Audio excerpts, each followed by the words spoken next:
Hello guys. So in the previous video we have discussed about 5 standards on auditing, and our last standard on auditing was SA 510 initial audit engagements. So this will be the continued part of the third chapter. So in this video we'll be discussing about the remaining 5 standards on auditing, and the sixth standard on auditing which we'll be discussing right now is auditing accounting estimates, including the fair value accounting estimates and related disclosures. So ಈ ವಿಡಿಯೋದಲ್ಲಿ ನಾನು ನಿಮಗೆ ಸಪ್ರೇಟಾಗಿ ಒಂದು note ಪ್ಯಾಡಲ್ಲಿ ಕಂಪ್ಲೀಟಾಗಿ all the 5 accounting standards on auditing explain ಮಾಡ್ತೀನಿ. ಅದಕ್ಕೆ ಸಂಬಂಧಪಟ್ಟಿರುವಂಥ ಎಲ್ಲ ಥಿಯರಿಟಿಕಲ್ ಆಸ್ಪೆಕ್ಟ್ಸು ನಿಮ್ಗೆ ನೋಟ್ಸಲ್ಲಿ ಕವರ್ ಆಗಿರುತ್ತೆ. Okay, right. So right here SA 540 auditing accounting estimates, including the fair value accounting estimates and related disclosures, right? So ಇಲ್ಲಿ ನಾವು ಏನರ ಬಗ್ಗೆ ಡಿಸ್ಕಸ್ ಮಾಡ್ತೀವಿ ಅಂತ ಹೇಳಿದ್ರೆ, basically will be discussing about the accounting estimates. So you might have come across in your account ಯಾವುದು ನಿಮ್ಮ AS ಅಲ್ಲಿ, you might have heard about this thing AS5. If you go through this AS5 in the paper 1, I think paper 1 ಅಥವಾ paper 5 ಅಂತ ಅನಿಸುತ್ತೆ. I don't remember exactly in which paper it is covered. I think paper 5 ಅಂತ ಅನಿಸ್ಬೋದು. AS5 ಅಲ್ಲಿ ನಾವೇನು ಮಾತಾಡ್ತೀವಿ, net profit to loss for the period and also accounting estimates and also accounting policies. So ಅಲ್ಲಿ ಈ 3 things ಬಗ್ಗೆ ಓದಿದ್ದೀವಿ. Accounting estimates ಅಂದರೆ ಏನರ್ಥ? Basically the term accounting estimate means we need to make certain provisions in our P&L account, and also ನಾವು double entry system of accounting ಏನಾದರೂ ಬರಿತೀವಿ ಅಂತ ಹೇಳಿದ್ರೆ P&L ಅಕೌಂಟಲ್ಲಿ ಎಂದ ಎಂಟ್ರಿ ಬರುತ್ತೆ ಮತ್ತು ಇನ್ನೊಂದು ಬ್ಯಾಲೆನ್ಸ್ ಶೀಟಲ್ಲಿ ಲಯಬಿಲಿಟಿ ಸೈಡಲ್ಲಿ ಬರುತ್ತೆ. So either we will write it on the balance sheet liabilities are it will be reduce from the respective asset. For example provision for debtors ಕರೆಕ್ಟಾಗಿ ಒಂದು ಎಂಟ್ರಿ P&L ಅಲ್ಲಿ ಬರುತ್ತೆ, ಇನ್ನೊಂದು ಬ್ಯಾಲೆನ್ಸ್ ಶೀಟಲ್ಲಿ. ಸೊ ಇಲ್ಲಿ accounting estimate ಅಂದರೆ ಏನರ್ಥ? We might incur certain losses in the future, so but will not be able to measure it appropriately. ಎಕ್ಸಾಕ್ಟಾಗಿ ಎಷ್ಟು ಅಮೌಂಟ್ ಆಗುತ್ತೆ ಅಂತ ಕ್ಲಿಯರ್ ಕಟ್ಟಾಗಿ ಮೆಷರ್ ಮಾಡೋದಕ್ಕಾಗಲ್ಲ. So as a reason of that what we will do, we will predict it and also we will approximately ascertain the loss. ಅಂದರೆ ಇಷ್ಟು loss ಆಗ್ಬೋದು ಅಂತ ನಾವು ಹೇಳ್ತೀವಿ. ಅಂದರೆ ಪ್ರಾಬಬಿಲಿಟಿ ಎಷ್ಟಾಗ್ಬೋದು, ಮೇ ಬಿ 70%, 80%, ಅದು ಎಕ್ಸಾಕ್ಟಾಗಿ ಅಷ್ಟೇ ಆಗ್ಬೋದು ನಮಗೆ ಲಾಸು, ಅಥವಾ ಅದಕ್ಕಿಂತ ಜಾಸ್ತಿನೂ ಆಗ್ಬೋದು ಅಥವಾ ಅದಕ್ಕಿಂತ ಕಮ್ಮಿನೂ ಆಗ್ಬೋದು. ಓಕೆ, ಸೊ ಇದನ್ನು ನಾವು ಅಕೌಂಟಿಂಗ್ ಎಸ್ಟಿಮೇಟ್ಸ್ ಅಂತೀವಿ. So if this accounting estimates are appearing in your balance sheet of financial statements, then as an auditor how you are suppose to audit it. ಯಾವ ಥರ ನೀವು ಆಡಿಟ್ ಮಾಡ್ತೀರಾ ಅದು ಈ SA 540 ಕವರ್ ಆಗಿರುತ್ತೆ. ಓಕೆ, ಇಲ್ಲಿ ನೀವು ಆ ಅಕೌಂಟಿಂಗ್ ಎಸ್ಟಿಮೇಟನ್ನು ಅನಲೈಸ್ ಮಾಡಬೇಕಾದ್ರೆ ಫಸ್ಟ್ ಆ್ಯಂಡ್ ಫಾರ್ಮೋಸ್ಟ್ ನೀವು ಥಿಂಕ್ ಮಾಡಬೇಕಾಗಿರೋದೇನು ಅಂತ ಹೇಳಿದ್ರೆ, there are very important thing. That is number 1 is source. Okay, first point is source ಅಂತ ಹೇಳಿದ್ರೆ, ನಿಮಗೆ ಆ ಅಕೌಂಟಿಂಗ್ ಎಸ್ಟಿಮೇಟು ಎಲ್ಲಿಂದ ಜನ್ರೇಟ್ ಆಗ್ತದೆ. ಸರ್ ಎಲ್ಲಿಂದ ಜನ್ರೇಟ್ ಆಗಿದೆ ಅಂತ ಹೇಳಿದ್ರೆ ನಮ್ಗೆ ಹೇಗೆ ಗೊತ್ತಾಗುತ್ತೆ? That means this accounting estimate now, whether the management gave you this estimate or this accounting estimate has been given by some other expert, some other auditor ಅಥವಾ ಎಕ್ಸ್ಪರ್ಟ್ ಯಾರು ಕೊಟ್ಟಿದ್ದಾರೆ. ಯಾಕೆಂದರೆ ನಿಮಗೆ ಪ್ರೀವಿಯಸ್ ಒಂದು ಸ್ಟ್ಯಾಂಡರ್ಡ್ಸ್ ಆನ್ ಆಡಿಟಿಂಗಲ್ಲಿ ನಾವು discuss ಮಾಡಿದ್ದೀವಿ, when the audit evidence is obtained from the management it will be less reliable, and the audit evidence obtained by the auditor himself or some other expert will be more reliable. ಅಂದರೆ ಯಾರು ಎಲ್ಲಿಂದ generate ಆಗ್ತಿದೆ ಅನ್ನೋದು ತುಂಬ important ಆಗುತ್ತೆ. Because ಈಗ ಯಾರಾದರೂ management ಕೊಡ್ತಾ ಇದ್ದಾರೆ ಅಥವಾ ಮ್ಯಾನೇಜ್ಮೆಂಟ್ಗೆ ಸಂಬಂಧ ಇರೋ ಒಬ್ಬ ಎಕ್ಸ್ಪರ್ಟ್ ಕೊಡ್ತಾ ಇದ್ದಾನೆ ಅಂತ ಹೇಳಿದ್ರೆ, they will manipulate the data as they want. ಅವ್ರಿಗೆ ಬೇಕಾಗಿರೋ ಥರ ಆ ಡೇಟಾನ ಮ್ಯಾನಿಪ್ಯುಲೇಟ್ ಮಾಡಿ ಅದನ್ನು ಕೊಡೋ ಚಾನ್ಸಸ್ ಇರುತ್ತೆ. ಸೊ ಆವಾಗ ನಾನು ಅದ್ರ ಮೇಲೆ ರಿಲೇ ಆಗೋದು ಒಂದು ಚಾನ್ಸಸ್ ತುಂಬ ಕಮ್ಮಿ ಇರುತ್ತೆ. What I am suppose to do, ನಾನೇ ಸಫಿಷಿಯೆಂಟ್ ಆ್ಯಂಡ್ ಅಪ್ರೋಪ್ರಿಯೇಟ್ ಆಡಿಟ್ ಎವಿಡೆನ್ಸನ್ನು ಕಲೆಕ್ಟ್ ಮಾಡಿ ಲೇಟರ್ ಆನ್ ನನ್ನ ಒಪಿನಿಯನ್ನ ಡ್ರಾ ಮಾಡಬೇಕಾಗುತ್ತೆ. So as a reason of that the first point here is we need to check how did we get this document. Source generate ಎಲ್ಲಿಂದ ಆಯಿತು. Next second one, ಈ ಸೋರ್ಸನ್ನು check ಮಾಡಾದ ಮೇಲೆ I will come to know the reliability portion. Reliability portion ಅಂತ ಹೇಳಿದ್ರೆ to what extent I can rely on that audit evidence. Okay, so ನಾನೇನಾದರೂ management ಏನಂತ ಹೇಳ್ತೀವಿ ಅದಕ್ಕೂ ಈಗ ಯಾರು ಕೊಟ್ಟಿದ್ದಾರೆ ಆಡಿಟ್ ಎವಿಡೆನ್ಸನ್ನು ಅವ್ರಿಗೂ ಮತ್ತು ಮ್ಯಾನೇಜ್ಮೆಂಟ್ಗೂ ಯಾವುದೇ ರೀತಿ ಸಂಬಂಧ ಇಲ್ಲ ಅಂತ ಹೇಳಿದ್ರೆ, So they are not related parties, and altogether my work will be reduced. So automatically my work will be reduced, and also audit procedures ಮಾಡಬೇಕಾಗಿರುವಂಥದ್ದು ಕಮ್ಮಿ ಆಗುತ್ತೆ, and I can finish off my audit soon. So ನನ್ನ audit ಒಪಿನಿಯನ್ನು strong ಆಗಿರುತ್ತೆ. As in case ಈಗ ತಾನೇ ಹೇಳಿದಾಗೆ, if I am getting that audit evidence from the management, I need to check the reliability. Here the point is, management ಕೊಡೋದೆಲ್ಲನೂ less reliable ಅಂತಲ್ಲ. ಇಲ್ಲಿ management ಕೊಟ್ಟಾದಮೇಲೆ ಐ ನೀಡ್ ಟು ಥಿಂಕ್. ಅಂದರೆ ಈಗ ಅವ್ರು ಕೊಟ್ಟಿದ್ದ ತಕ್ಷಣವೇ ಅದು ಲೆಸ್ ರಿಲಯಬಲ್ ಅಂತ ನಾವು ಹೇಳಲ್ಲ. It may be more reliable ಯಾವಾಗ, when I check it. Okay, so ಈಗ ಎಕ್ಸ್ಪರ್ಟ್ ಆದರೂ ಕೊಡಲಿ ಅಥವಾ ಯಾರಾದರೂ ಕೊಡಲಿ, ಸೊ ಅದನ್ನು ಕೊಟ್ಟಿದ್ದ ತಕ್ಷಣವೇ I need to practically calculate it and check it. So whether whatever the calculation made by the expert or whatever the calculation made by the management are exhibiting true and fair view. Clear ಕಟ್ಟಾಗಿ true and fair view exhibit ಮಾಡ್ತಾ ಇದೆಯಾ, ಮತ್ತು financial reporting ಫ್ರೇಮ್ವರ್ಕ್ಸ್ ಏನೇನಿದೆ ಅದೆಲ್ಲನೂ ನೋಡಿಬಿಟ್ಟು ಅವರು ascertain ಮಾಡಿದ್ದಾರೆ, ಅದೆಲ್ಲನೂ ನಾವು check ಮಾಡಬೇಕು. Whereas in case of expert, previous account standards and ಆಡಿಟಿಂಗಲ್ಲಿ ಓದಿದ್ದೀವಿ, ಏನೇನು ಚೆಕ್ ಮಾಡಬೇಕಾಗುತ್ತೆ. We need to check his capability, we need to check his competence, and also we need to check how he has calculated the things. Okay, ಅಂದರೆ ಈಗ ಅವನು ಹೇಗೆ ಆ ವ್ಯಾಲ್ಯೂಸ್ನ ಅಸರ್ಟೈನ್ ಮಾಡಿದ್ದಾನೆ. If I ask that person, he should be able to explain it in an thorough manner. So if is not able to explain it in a thorough manner ಅಂತ ಹೇಳಿದ್ರೆ, maybe he might have copied from some other person, ಅವ್ರು ಯಾವುದಾದ್ರೂ social ಮೀಡಿಯಾದಲ್ಲೂ collect ಮಾಡಿರೋಂಥ chances ಇರುತ್ತೆ. Okay, ಇಲ್ಲ ಯಾವುದಾದ್ರೂ previous ಕೇಸಸ್ನ ತೊಗೊಂಡು ಅದರಲ್ಲಿ ಕೆಲವೊಂದು ಪ್ಯಾರಾಗ್ರಾಫ್ಸ್ನ ಕಾಪಿ ಮಾಡಿ ಬರೆದಿರೋ ಚಾನ್ಸಸ್ಸು ಇರುತ್ತೆ. So as a reason of that, we need to check both the things, just for the sake that it is obtained from the expert, or it is more reliable and it is obtained from management, it is less reliable antalla. We need to check in detailed manner, practically, and compare those things. Okay, ಅಂದರೆ ಅರ್ಥ ಇಲ್ಲಿ ಯಾವಾಗಲೂ ಒಂದು ಪಾಯಿಂಟನ್ನು ನಾವು ಮೈಂಡಲ್ಲಿ ಇಟ್ಕೋಬೇಕು. ನಾವು ಬೇರೆ ಯಾರ ಹತ್ರನೇ ಆಡಿಟ್ ಎವಿಡೆನ್ಸಸ್ನ ಕಲೆಕ್ಟ್ ಮಾಡಿಕೊಂಡಾಗ ಅದು ನನಗೆ ಸಫಿಷಿಯೆಂಟಾ ಮತ್ತು ಅಪ್ರೋಪ್ರಿಯೇಟಾ ಅಂತ ನಾನು ಡಿಸೈಡ್ ಮಾಡೋದಕ್ಕಿಂತ ಮುಂಚೆ ಅದಕ್ಕೆ ತಕ್ಕ ಹಾಗೆ ನಾನು ಕ್ಯಾಲ್ಕುಲೇಷನ್ಸ್ ಮಾಡಿರಬೇಕು. And it serves just as an additional evidence ಅಷ್ಟೇ ಇದೆಲ್ಲ. ನಾನು that is the most sole evidence ಅಂತಲ್ಲ. ಈಗ ಫಾರ್ ಎಕ್ಸಾಂಪಲ್ ಯಾವುದೋ ಒಂದು ಡೇಟಾಸ್ ಪ್ರಾವಿಷನೇ ಆಗಿರ್ಬೋದು, ಇಲ್ಲ ಅಂತ ಹೇಳಿದ್ರೆ ಯಾವುದಾದ್ರೂ ಕೇಸ್ ಲಿಟಿಗೇಷನ್ ಹಿಂದೆಗಡೆ ಒಂದು ಓದಿದ್ವಿ ನಾವು ಅಲ್ವಾ.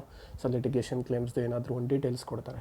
ಈಗ ಅವರೇನೋ ಕೊಟ್ಟರು ಡೀಟೇಲ್ಸ್ ಅಂತ ಹೇಳಿಬಿಟ್ಟು, ಎಸ್ ನನ್ನ ಆಡಿಟ್ ರಿಪೋರ್ಟಲ್ಲಿ ಆದರೂ ಕಾಪಿನ ಅಟ್ಯಾಚ್ ಮಾಡಿಬಿಟ್ಟು ಎಸ್ ಫೈನ್ ಅಂತ ನಾನು ಹೇಳೋದಕ್ಕಾಗಲ್ಲ. ಯಾಕೆಂದರೆ remember the first standards in auditing ಏನು ಹೇಳಿದ್ವಿ ಅಲ್ಲಿ, an auditor is an independent and it should B should obtain professional skepticism. ಅಂದರೆ always whatever the data has been given, he should work out on his own and make sure that the calculation ascertained by you and as well as the calculations ascertained by the management or expert are both matching. So ಇವನ್ನ ನಾವು clear ಕಟ್ಟಾಗಿ ತಿಳ್ಕೊಬೇಕು. Okay, next and also ಈ practically ascertain ಮಾಡಾದಮೇಲೆ ನನಗೇನು ಗೊತ್ತಾಗುತ್ತೆ, ROMM. ಏನು ROMM ಅಂದರೆ ಓದಿದೆಯಾ, as a risk of material misstatement. So ಈ ಆಡಿಟ್ ಎವಿಡೆನ್ಸಸ್ನ ಕಲೆಕ್ಟ್ ಮಾಡಿ ಈ ಅಕೌಂಟಿಂಗ್ ಎಸ್ಟಿಮೇಟ್ಸ್ ಬಗ್ಗೆ ನಾವು ಸ್ಟಡಿ ಮಾಡಿದಾಗ we will come to know ಈ ಎಸ್ಟಿಮೇಟಲ್ಲಿ ಎಷ್ಟು ಎರರ್ಸ್ ಮತ್ತು ಫ್ರಾಡ್ ಇರೋವಂಥ ಚಾನ್ಸಸ್ ಇರುತ್ತೆ, to what extent the risk is involved in this estimate. So ಇಲ್ಲಿರುವಂಥ ರಿಸ್ಕು ತಿರ್ಗಾ ನಾವು ಎರಡು ಥರ ಡಿಫೈನ್ ಮಾಡ್ತೀವಿ. ಹೇಗೆ, it may be material risk or it may be immaterial risk. ಅಕಸ್ಮಾತ್ ಏನಾದರೂ ಅದು ಮೆಟೀರಿಯಲ್ ಅಂದರೆ ಸಿಗ್ನಿಫಿಕೆಂಟ್ ಮ್ಯಾಟರ್ ಆಗಿದ್ದರೆ ನಾನು ತಿರ್ಗಾ ನನ್ನ ಆಲ್ಟರ್ನೇಟಿವ್ ಆಡಿಟ್ ಪ್ರೊಸೀಜರ್ಸ್ನ ಪರ್ಫಾರ್ಮ್ ಮಾಡಿ ಇನ್ ಡೆಪ್ತಾಗಿ ಹೋಗಿ ಆಡಿಟ್ ಮಾಡಬೇಕಾಗತ್ತೆ. Otherwise if it is not material ಅಂತ ಹೇಳಿದ್ರೆ ಜಸ್ಟ್ ಎಲ್ಲಾದರೂ ಒಂದು ಕಡೆ ನಾನು ನೋಟ್ ಡೌನ್ ಮಾಡಿಬಿಟ್ಟು ನಾನು ಬರೀಬೋದು. ಆ್ಯಂಡ್ ಆಲ್ಸೋ ನಿಮಗೂ ಗೊತ್ತಿದೆ, ಕೆಲವೊಂದು ಸಲ ನನ್ನ ಈ ವರ್ಕಲ್ಲಿ ಏನಾದರೂ ಇಂಟರ್ಫಿಯರ್ ಆದರೆ ಮ್ಯಾನೇಜ್ಮೆಂಟವರು ಏನು ಮಾಡಬೇಕಾಗತ್ತೆ, SS 705 but opinion on auditor report, ಕರೆಕ್ಟಾ? ಸೊ ಈಗ ಇದಿಷ್ಟು ನಾವು ಒಬ್ಟೈನ್ ಮಾಡಾದ್ಮೇಲೆ ಇಲ್ಲಿ ಕೆಲವು ಎಕ್ಸಾಂಪಲ್ಸ್ ನಾನು ಕೊಡ್ಬೋದು. ಎಕ್ಸಾಂಪಲ್ ಹೇಗೆ ಕೊಡ್ಬೋದು ಅಂತ ಹೇಳಿದ್ರೆ, debtors calculation, okay, provision for debtors ಮಾಡ್ತೀವಿ. ಮತ್ತು ಎಸ್ಪೆಷಲಿ ಎಂಪ್ಲಾಯೀಸ್ದು ಕೆಲವೊಂದು ಪ್ರಾವಿಷನ್ಸ್ ಕ್ರಿಯೇಟ್ ಮಾಡಬೇಕಾದ್ರೆ we will use the work of certain person called as actuary, ACTUARY.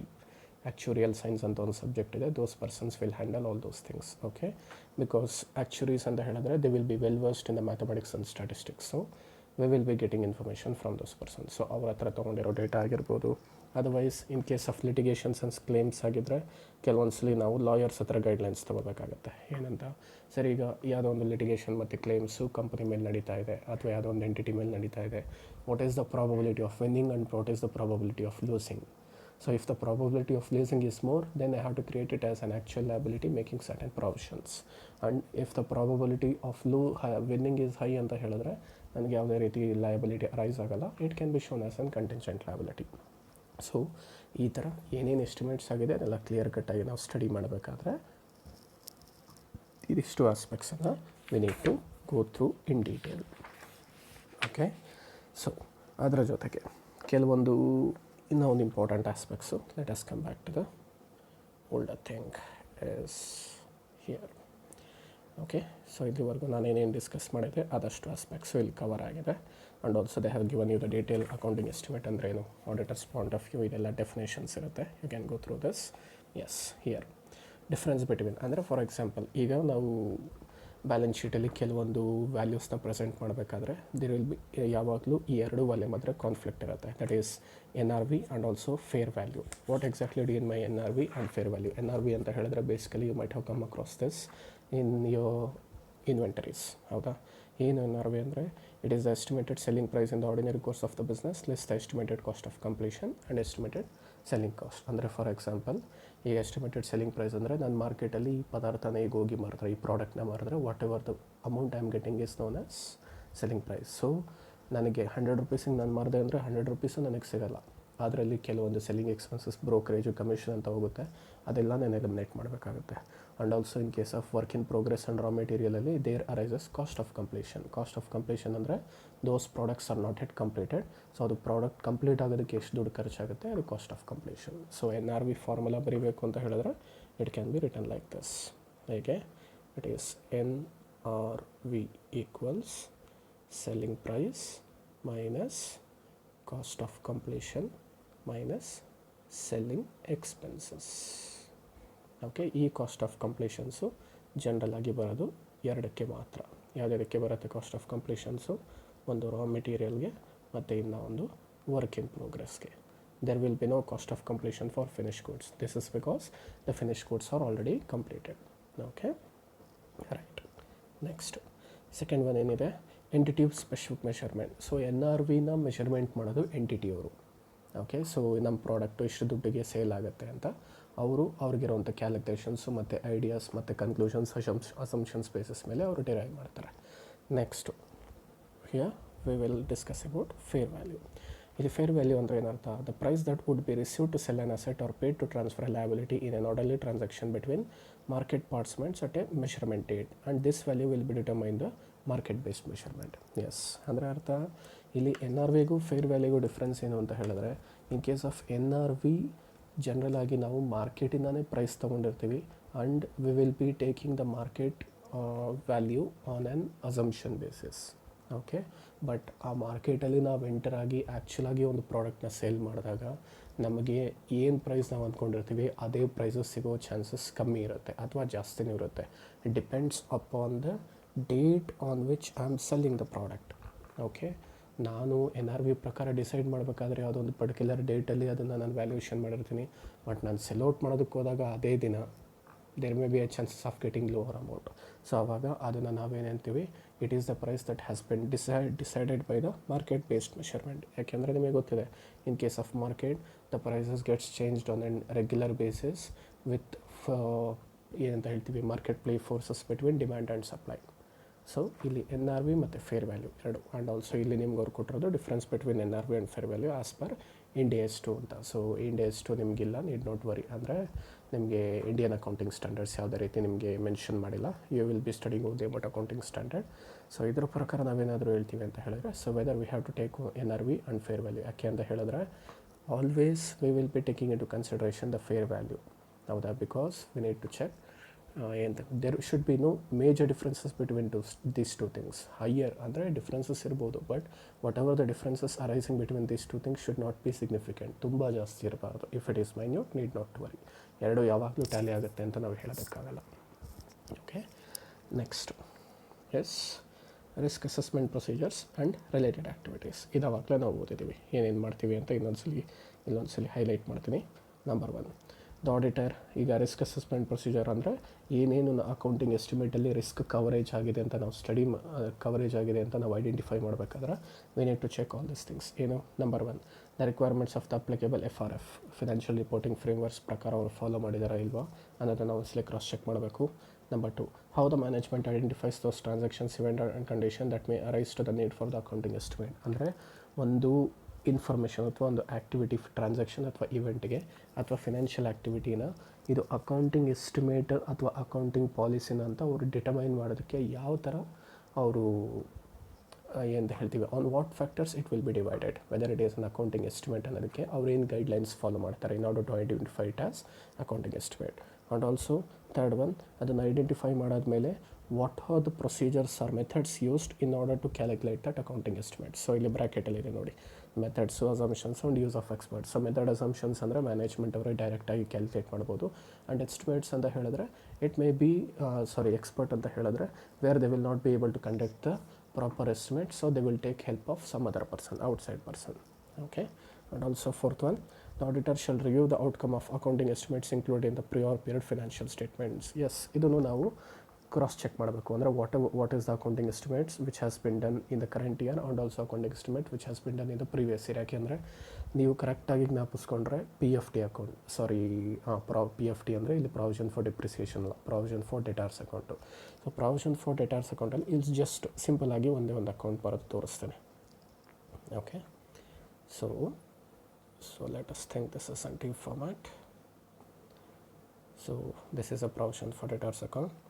So liability ಆಗಿರೋದ್ರಿಂದ balance brought down will appear this side and this amount will go to P&L and to bad debts, and next lot the list is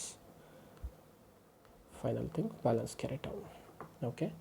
Say for example ಹೋದ ವರ್ಷ ನಾನೊಂದು 5,000 ರೂಪಾಯಿ, 5,000 ಇದು correct ಜಾಗ ಇಲ್ಲ, ಅದಕ್ಕೋಸ್ಕರ I am not able to write it. So 5,000 rupees ನನಗೆ opening balance ಇತ್ತು ಅಂತ ಅಂದ್ಕೊಳ್ಳಿ. ಸೊ ಕರೆಂಟ್ ಈ 5,000 ಅಂದರೆ ಅರ್ಥ ಏನು, ನಾನು ಲಾಸ್ಟ್ ಇಯರಲ್ಲಿ ಈ ವರ್ಷ ನನಗೆ ಆ್ಯಕ್ಚುಲಾಗಿ ಬ್ಯಾಡ್ ಡೆಟ್ಸು 5,000 ರೂಪಾಯಿ ಇನ್ಕರ್ ಆಗುತ್ತೆ ಅಂತ ಎಸ್ಟಿಮೇಟ್ ಮಾಡಿದ್ದೆ. ಬಟ್ ಆ್ಯಕ್ಚುಲಾಗಿ ನನಗೆ ಬ್ಯಾಡ್ ಡೆಟ್ಸ್ ಇನ್ಕರ್ ಆಗಿದ್ದು ಜಸ್ಟ್ 2K ಅಷ್ಟೇ. 2K ಅಂದರೆ 2,000. ಅಂದರೆ ನಾನು 3,000 ರೂಪಾಯಿ ಜಾಸ್ತಿ ಏನು ಮಾಡಿಬಿಟ್ಟಿದ್ದೀನಿ, ಪ್ರಾವಿಷನ್ ಮಾಡಿದ್ದೀನಿ. ಸೊ ಈಗ ಕರೆಂಟ್ ಇಯರಲ್ಲಿ ನಾನೇನು ಮಾಡಬೇಕು, we have done an estimation that we will be having a bad debt in the future year at an extent of 10,000. Okay. So last ಇಯರಲ್ಲಿ 5,000 ಮಾಡಿದ್ದು ಮತ್ತು 2,000 ರುಪೀಸ್ ನಮಗೆ ಬ್ಯಾಡ್ ಡೆಟ್ಸ್ ಆಗಿದೆ. ಅಲ್ಲಿಗೆ ಟೋಟಲ್ ಆಗಿ ಈ ವರ್ಷ ನಾನು 10K ಹಾಗಿದ್ರೆ ಎಷ್ಟು ದುಡ್ಡು ಎತ್ತಿಡಬೇಕಾಗುತ್ತೆ, 10K ಎತ್ತಿಡಬೇಕಾಗಿಲ್ಲ. ಎಷ್ಟು ಎತ್ತಿಡ್ಬೋದು, I need to keep around 7K out of my profits, that's it. ಯಾಕೆ ಸರ್ 7K, 10K ಅಲ್ವಾ? ಇಲ್ಲ, ಯಾಕೆಂದರೆ ನಾನು 10K ಎತ್ತಿಡಬೇಕಾಗಿತ್ತು, ಬಟ್ ಹೋದ ವರ್ಷದಲ್ಲೇ ನಾನು 3,000 ರೂಪಾಯಿ ಜಾಸ್ತಿ ಎತ್ತಿಟ್ಬಿಟ್ಟಿದ್ದೀನಿ. ಸೊ ಈಗ ನಾನು ಇನ್ನು ಮಿಕ್ಕಿರೋ ಅಮೌಂಟ್ ಎತ್ತಿಟ್ರೆ ಅಲ್ಲಿಗೆ ಸರಿ ಹೋಗುತ್ತೆ. ಸೊ ಈ ಥರ ನಾನು ಅಕೌಂಟಿಂಗ್ ಎಸ್ಟಿಮೇಟ್ಸ್ನ ಕ್ರಾಸ್ ವೆರಿಫೈ ಮಾಡಬೇಕಾದ್ರೆ current year calculation as well as the prior period calculations ಎಲ್ಲ ನಾನು ಅಂತ ಹೇಳ್ತೀವಿ ಕನ್ಸಿಡರ್ ಮಾಡಬೇಕು. ಸೊ ಆವಾಗ you will be able to get the things perfect. Okay. Yes. Next, response to the assessed risk. So ಇದೆಲ್ಲ ರಿಸ್ಕನ್ನು ನೀವು ಅಸರ್ಟೈನ್ ಮಾಡಾದಮೇಲೆ ಏನೇನು ರಿಸ್ಕ್ ಎಲಿಮೆಂಟ್ ಇದೆ, ಆ ರಿಸ್ಕ್ ಮೆಟೀರಿಯಲ್ ಇಮ್ಮೆಟೀರಿಯಲ್ ಅಂತ ನೀವು ಡಿಸೈಡ್ ಮಾಡಾದಮೇಲೆ next what you will be doing based on the assessed risk of the material statement, the auditor shall determine whether the management has appropriately applied the applicable financial reporting framework. Risk assessment ಮಾಡಬೇಕಾದ್ರೆ ಅವ್ರು ಏನು FRF follow ಮಾಡಿದ್ದಾರೆ ಅಂತ ನೀವು ನೋಡ್ತೀರಾ. ಆದರೆ ಅದಾದಮೇಲೆ ಅವ್ರ ಹತ್ರ ನೀವೆಲ್ಲ ಇನ್ಫಾರ್ಮೇಷನ್ ಕಲೆಕ್ಟ್ ಮಾಡಿ ಬಂದು ನೀವು ನಿಮ್ಮ ಆಫೀಸಲ್ಲಿ ಅಥವಾ ಇಂಡಿವಿಜುವಲ್ ಆಗಿ ನಿಮ್ಮ ಆಡಿಟ್ ಟೀಮ್ ಜೊತೆ ಡಿಸ್ಕಸ್ ಮಾಡಬೇಕಾದ್ರೆ ನೀವು ಅದನ್ನು ಗೈಡ್ಲೈನ್ಸನ್ನು ನೋಡಬೇಕು. ಸೊ ಈಗ ಇವರು ಆ ಅವರು ಸರ್ಟನ್ FRFನ ಯೂಸ್ ಮಾಡಿ ಎಸ್ಟಿಮೇಟ್ಸನ್ನು ಡಿಟರ್ಮೈನ್ ಮಾಡಿದ್ದಾರೆ. ಸೊ ಕಂಪನಿಲಿರುವಂಥ FRF ಮತ್ತು ಅವರು ಫಾಲೋ ಮಾಡಿರೋ FRF ಎರಡೂ ಕರೆಕ್ಟ್ ಆಗಿದೆಯಾ, or did they omit any of the FRF which was suppose to be followed. So ಈ ಥಿಂಗ್ಸನ್ನ ನೋಡಬೇಕು. And second one, and also ಮತ್ತು ಯಾವುದು ಮೆಥಡ್ಸ್ನ ಅವರು ಫಾಲೋ ಮಾಡಿದರೆ such methods have been applied consistently. ಅಂದರೆ ಪ್ರತಿ ವರ್ಷ ಆ ಅಕೌಂಟಿಂಗ್ ಎಷ್ಟು ಬೇಕೆಂದರೆ ಪ್ರಾವಿಷನ್ ಫಾರ್ ಡೆಟಾರ್ಸಿಗೆ ಎಕ್ಸಾಂಪಲ್ ತೊಗೊಂಡ್ರೆ these are the elements which will be occurring on an yearly basis, ಕನ್ಸಿಸ್ಟೆಂಟಾಗಿ ಆಗ್ತಾ ಇರುತ್ತೆ. ಸೊ ಆ ಥರ ಮಾಡಬೇಕಾದ್ರೆ ನೀವು ಪ್ರತಿ ವರ್ಷ ಯಾವ ಥರ ಕ್ಯಾಲ್ಕುಲೇಷನ್ಸ್ ಮಾಡ್ತೀರಾ ಆ ಮೆಥಡ್ಸು ಸೇಮ್ ಇರಬೇಕು. ಬಿಕಾಸ್ ನಿಮಗೆ ಗೊತ್ತಿದೆ according to consistency concept, whatever the accounting policies you will be following, you need to follow it on a regular basis. ಯಾವಾಗ ಚೇಂಜ್ ಮಾಡ್ತೀರಾ, 3 things ಗೊತ್ತಿದೆ ಅಲ್ವಾ? ಯಾವಾಗ when the law or statute requires it, second one when the accounting standards suggest it, or third one it would represent in better preparation and presentation of financial statements. So ಆ 3 ಥಿಂಗ್ಸಲ್ಲಿ ಯಾವುದಾದ್ರೂ ಒಂದು follow ಮಾಡಿದ್ರೆ ಮಾತ್ರನೇ, ಯಾವುದಾದ್ರೂ comply ಆದರೆ ಮಾತ್ರ ನೀವು change ಮಾಡ್ತೀರಾ. Otherwise you need not to change, you should follow it on a regular basis consistently. Okay, next, response to the significant risk estimation uncertainty. Okay, so ಈ accounting for accounting estimates that give rise to the significant risk the auditor shall evaluate the following. ಅಂದರೆ ಅರ್ಥ, ಈಗ ಯಾವುದಾದ್ರೂ ನೀವು select ಮಾಡಿರುವಂಥ accounting estimates it will give rise to significant risk, ಅಂದರೆ material misstatement error ಮತ್ತು ಫ್ರಾಡ್ಗೆ financial ಸ್ಟೇಟ್ಮೆಂಟ್ಸಲ್ಲಿ ದಾರಿ ಮಾಡಿಕೊಡುತ್ತೆ ಅಂತ ಹೇಳಿದ್ರೆ, ಅವಾಗ ನಾನೇನು ಮಾಡಬೇಕು? Point number 1, being N auditor, how the management has considered alternative assumptions or outcomes and why it has rejected them. So ಇದನ್ನು ಔಟ್ಕಮ್, ಇದರಿಂದ ಏನು ಔಟ್ಫ್ಲೋ ಬರುತ್ತೆ ಅದನ್ನು ಮ್ಯಾನೇಜ್ಮೆಂಟ್ ಅವ್ರಿಗೆ ಫಸ್ಟ್ ಆಫ್ ಆಲ್ ಗೊತ್ತಿದೆಯಾ?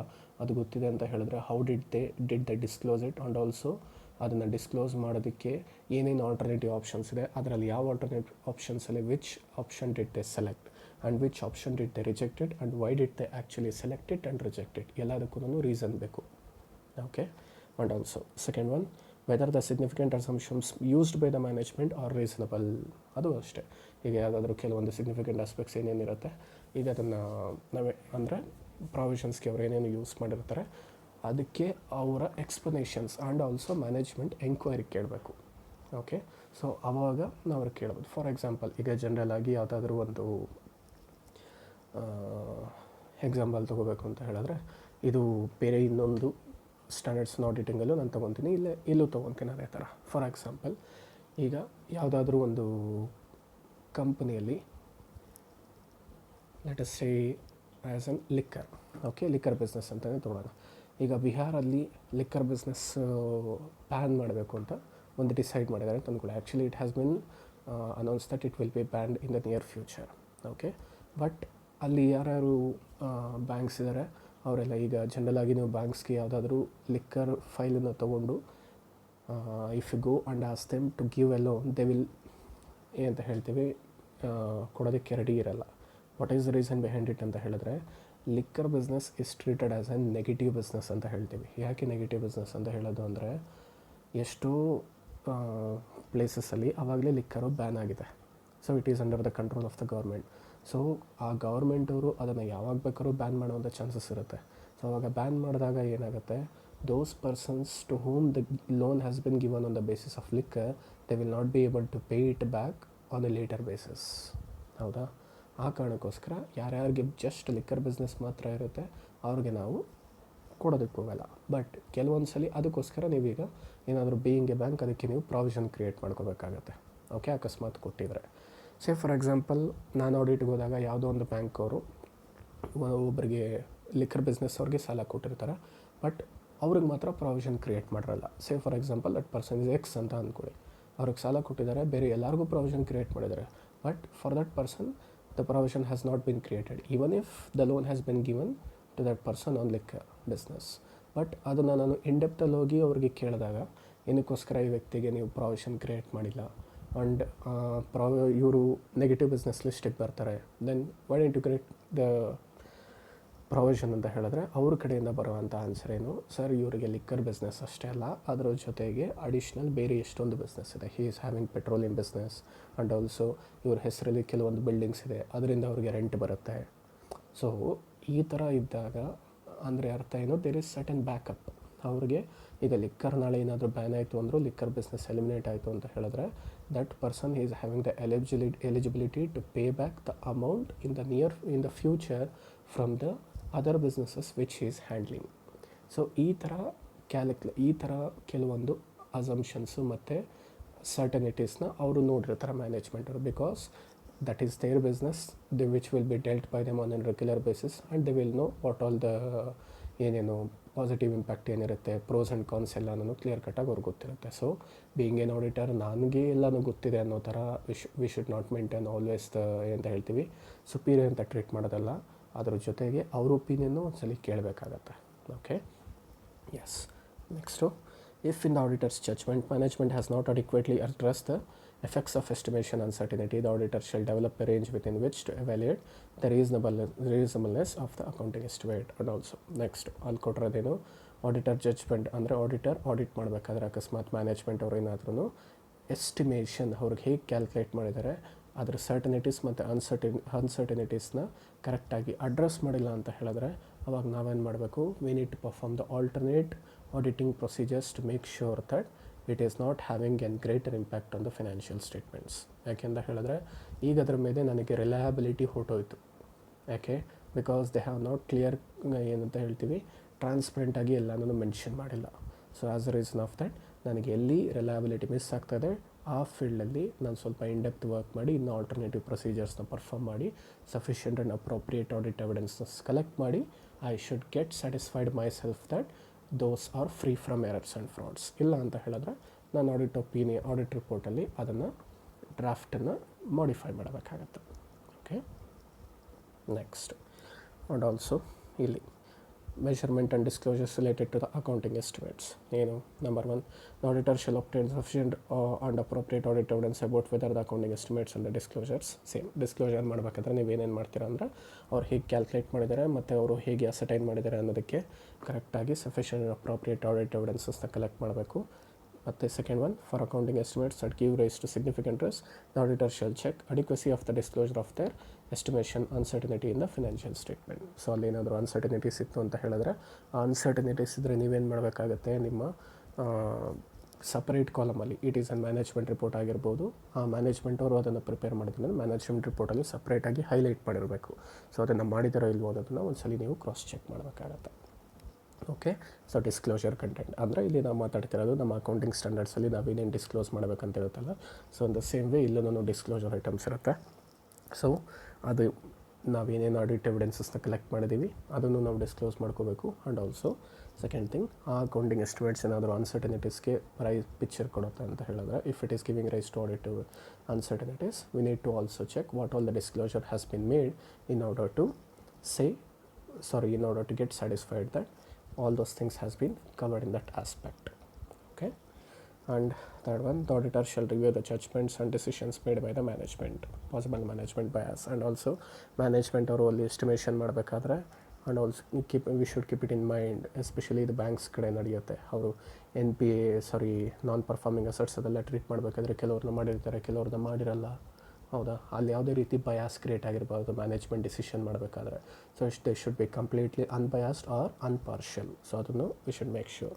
And next one is written representations. Yes, ಇದಕ್ಕೆ ತಾನೇ ಸಪ್ರೇಟಾಗಿ ಡಾಕ್ಯುಮೆಂಟೇಷನ್ ನಿಮಗೆ ಗೊತ್ತಿದೆ. ಆವಾಗಲೇ ನಾವೇನೇನು ವರ್ಕ್ ಮಾಡ್ತೀವಿ ಅದಕ್ಕೆ ಸಂಬಂಧಪಟ್ಟಾಗೆಲ್ಲನೂ ನಾವು ಡಾಕ್ಯುಮೆಂಟ್ಸನ್ನು ಪ್ರಿಪೇರ್ ಮಾಡಿಟ್ಕೊಂಡಿರಬೇಕು. ಆ್ಯಂಡ್ ರಿಟರ್ನ್ ರೆಪ್ರೆಸೆಂಟೇಷನ್ಸ್ ಅಂತ ಹೇಳಿದ್ರೆ on all these aspects what ever I spoke right ನಾವು, ಏನೇನು ಮ್ಯಾನೇಜ್ಮೆಂಟ್ ಅವರು ಡಿಕ್ಲರೇಷನ್ ಕೊಟ್ಟರು ಮತ್ತು ಏನೇನು ನನಗೆ ಎಕ್ಸ್ಪ್ಲನೇಷನ್ ಕೊಟ್ಟರು ಮತ್ತು ಯಾವ FRF ಅನ್ನು ಫಾಲೋ ಮಾಡಿದ್ದೀನಿ ಅಂತ ಹೇಳಿದ್ರೆ ಅದೆಲ್ಲದಕ್ಕೂ ಸಂಬಂಧಪಟ್ಟಾಗೆ ನಾನು ಅವ್ರ ಹತ್ರ ಒಂದು ರಿಟರ್ನ್ ಲೆಟರ್ಗೆ ಸಿಗ್ನೇಚರ್ ಹಾಕಿ ತೊಗೋಬೇಕು. ಓಕೆ, ಅದನ್ನು ನಾವೇನಂತ ಹೇಳ್ತೀವಿ, ರಿಟರ್ನ್ ರೆಪ್ರೆಸೆಂಟೇಷನ್ಸ್. ಯಾಕೆ ಅಂತ ಹೇಳಿದ್ರೆ ಓರಲ್ಲಾಗಿ ಅವ್ರು ಇವತ್ತೇನೇ ಹೇಳಿದ್ರು ನಾಳೆ they may change that. Okay, ಅಥವಾ ಅವರು ಅದನ್ನೇ ತಿರ್ಗಾ ಅದನ್ನು ಹೇಳೋದಕ್ಕೆ that person may not be available. So ಆ ಕಾರಣಕ್ಕೋಸ್ಕರ always we should make sure that whatever the ಸಿಗ್ನಿಫಿಕೆಂಟೇ ಅಂತಲ್ಲ, ಏನೇನು ನೀವು ವೆರಿ ಮ್ಯಾನೇಜ್ಮೆಂಟ್ಗೆ ಸಂಬಂಧಪಟ್ಟಾಗ ರೆಸ್ಪಾನ್ಸಿಬಿಲಿಟೀಸ್ ಏನೇನಿರುತ್ತೆ, in respect to all those responsibilities always it is better to take the return representations so that later you will not be held responsible or you will not be held negligible. You have performed your duty and whatever the errors or frauds have been arised, it is due to the management's work ಅನ್ನೋದನ್ನು ಬೇಕಾದ್ರೆ ನೀವು prove ಮಾಡ್ಬೋದು. And ಗೊತ್ತಿರೋ ಹಾಗೆಯೇ ನಾವೇನೇ work perform ಮಾಡಿದ್ರು 2 ಪಾಯಿಂಟ್ಸನ್ನು ಒಂದಿಲ್ಲಿ ಯಾವತ್ತಿಗೂ ನಾವು ಇಟ್ಕೋಬೇಕು. Point number 1 is we can only give reasonable assurance and not absolute assurance. ಇದೆಷ್ಟೊಂದು ಸಲ ರಿಪೀಟ್ ಮಾಡಿದ್ದೀನಿ. ಎರರ್ಸ್ ಇಲ್ಲ ಅಂತ ನಾವು ಹೇಳ್ಬೋದೇ ಹೊರತು to an certain extent but not 100%. And second one, we cannot give information with respect to future activities of the concern. We can give only information with respect to prior activities ಅಷ್ಟೇ. Okay, previous activities ಬಗ್ಗೆ ಮಾತ್ರ ಮಾತಾಡ್ಬೋದು. ಫ್ಯೂಚರಲ್ಲಿ ಅವ್ರು ಅದೇ ಥರ ಮಾಡ್ತಾರೆ ಹೀಗೆ ಮಾಡ್ತಾರೆ ಅಂತ ನಾವು we cannot predict it. Okay, right. So this is about point number 6, that is nothing but ಯಾವುದು SA 540. Okay, so I think you are familiar, got it. So ಏನಾದರೂ ಡೌಟ್ಸ್ ಇತ್ತು ಅಂತ ಹೇಳಿದ್ರೆ get back to me. So ಈಗ next will be discussing about the next aspect SA 550 related parties. So ಇದಕ್ಕೆ ಸಂಬಂಧಪಟ್ಟಾಗೆ ನಾವು accounting ಸ್ಟ್ಯಾಂಡರ್ಡಲ್ಲೂ ಓದಿದ್ದೀವಿ ರಿಲೇಟೆಡ್ ಪಾರ್ಟೀಸ್ ಅನ್ನೋದು, ಹೌದಾ? ರೈಟ್, ಇಲ್ಲೂ ಅಷ್ಟೇ ತಿರ್ಗಿ ಇನ್ ಡೀಟೇಲ್ ಆಗಿ ರಿಲೇಟೆಡ್ ಪಾರ್ಟೀಸ್ನ ಒಂದ್ಸಲಿ ನಾವು ಡಿಸ್ಕಸ್ ಮಾಡ್ತೀವಿ. So let us see what all. So ಇಲ್ಲಿ in your notes it is quite big, ಅಂದರೆ ಟೋಟಲಿ ಒಂದು 4 to 5 pages ಬರುತ್ತೆ.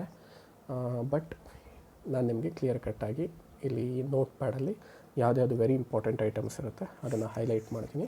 So you can note down it and also you can easily understand how it should be done.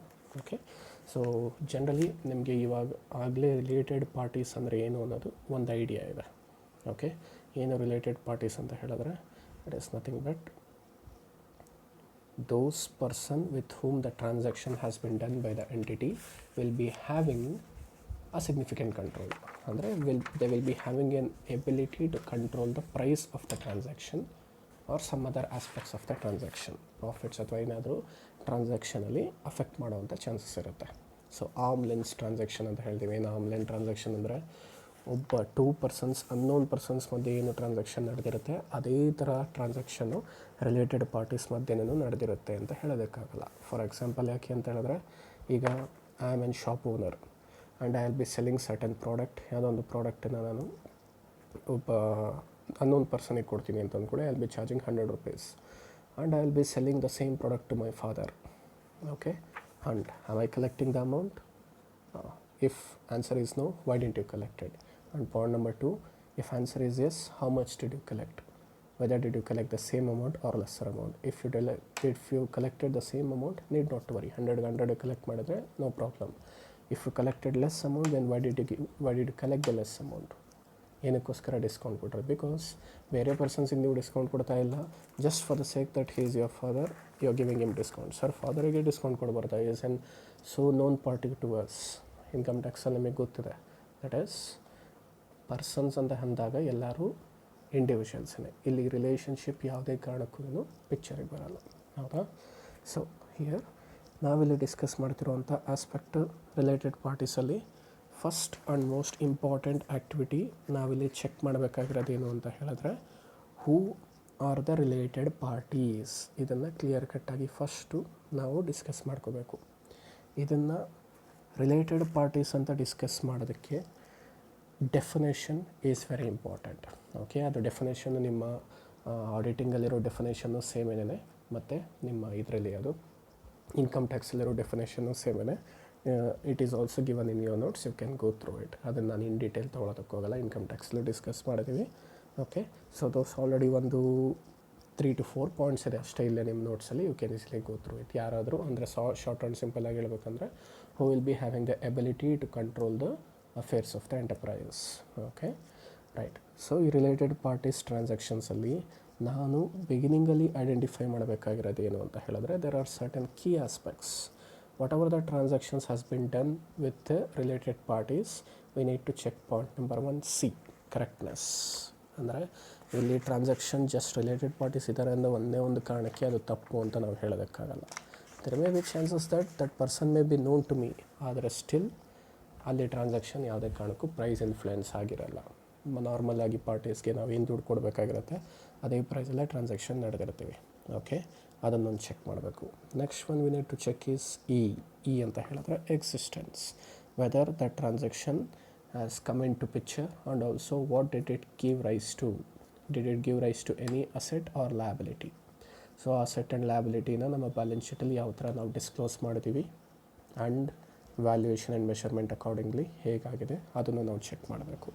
Next is accuracy. Okay, accuracy ಅಂತ ಹೇಳಿದ್ರೆ price ಮ್ಯಾಟರಲ್ಲಿ. Okay, whether the transaction has been done at the fair value at which it is normally sold to the general public. So ಅದನ್ನು ಒಂದ್ಸಲಿ ನಾನು check ಮಾಡಬೇಕು. And also discount ಕೊಟ್ಟಿದ್ದೀವಿ ಅನ್ನೋ ಒಂದೇ ಒಂದು ಕಾರಣಕ್ಕೇ ಅದು ಇರಲೆವೆಂಟ್ ಟ್ರಾನ್ಸಾಕ್ಷನ್ ಅಂತ ನಾವು ಹೇಳೋದಕ್ಕಾಗಲ್ಲ. ಓಕೆ, ಅಲ್ಲಿ ಡಿಸ್ಕೌಂಟ್ ಕೊಟ್ಟಾಗಲೂ ಅದಕ್ಕೆ ಆ್ಯಕ್ಚುಯಲ್ ರೀಸನ್ ಇತ್ತು ಮತ್ತು ಆ್ಯಕ್ಚುಯಲ್ ಅಸಂಪ್ಷನ್ಸ್ ಇತ್ತು ಅಂತ ಹೇಳಿದ್ರೆ it can B eliminated, did not worry. Okay, and also occurrence, whether the transaction actually occurred or it is just an book entry, just mere entryನ ಅನ್ನೋದು ಒಂದು ನೋಡಬೇಕು. Okay, next and also P presentation and measurement. Okay, so ಇಷ್ಟು ಐಟಮ್ಸನ್ನು ನಾವು related ಪಾರ್ಟೀಸಲ್ಲಿ ಯಾವಾಗಲೂ compare ಮಾಡಬೇಕು. ಇದನ್ನು ನಾವು assertions ಅಂತ ಹೇಳ್ತೀವಿ. Generally it will be done by the auditor ಮಾಡ್ತಾರೆ. ಆಡಿಟಿಂಗ್ ಸ್ಟಾಫ್ ಸೀನಿಯರ್ ಮೋಸ್ಟ್ ಮಾಡೋವಂಥ ಚಾನ್ಸ್ ಇರುತ್ತೆ, but this will be usually done by the auditor. So correctness, existence, accuracy, occurrence and also presentation and measurement and disclosure, right.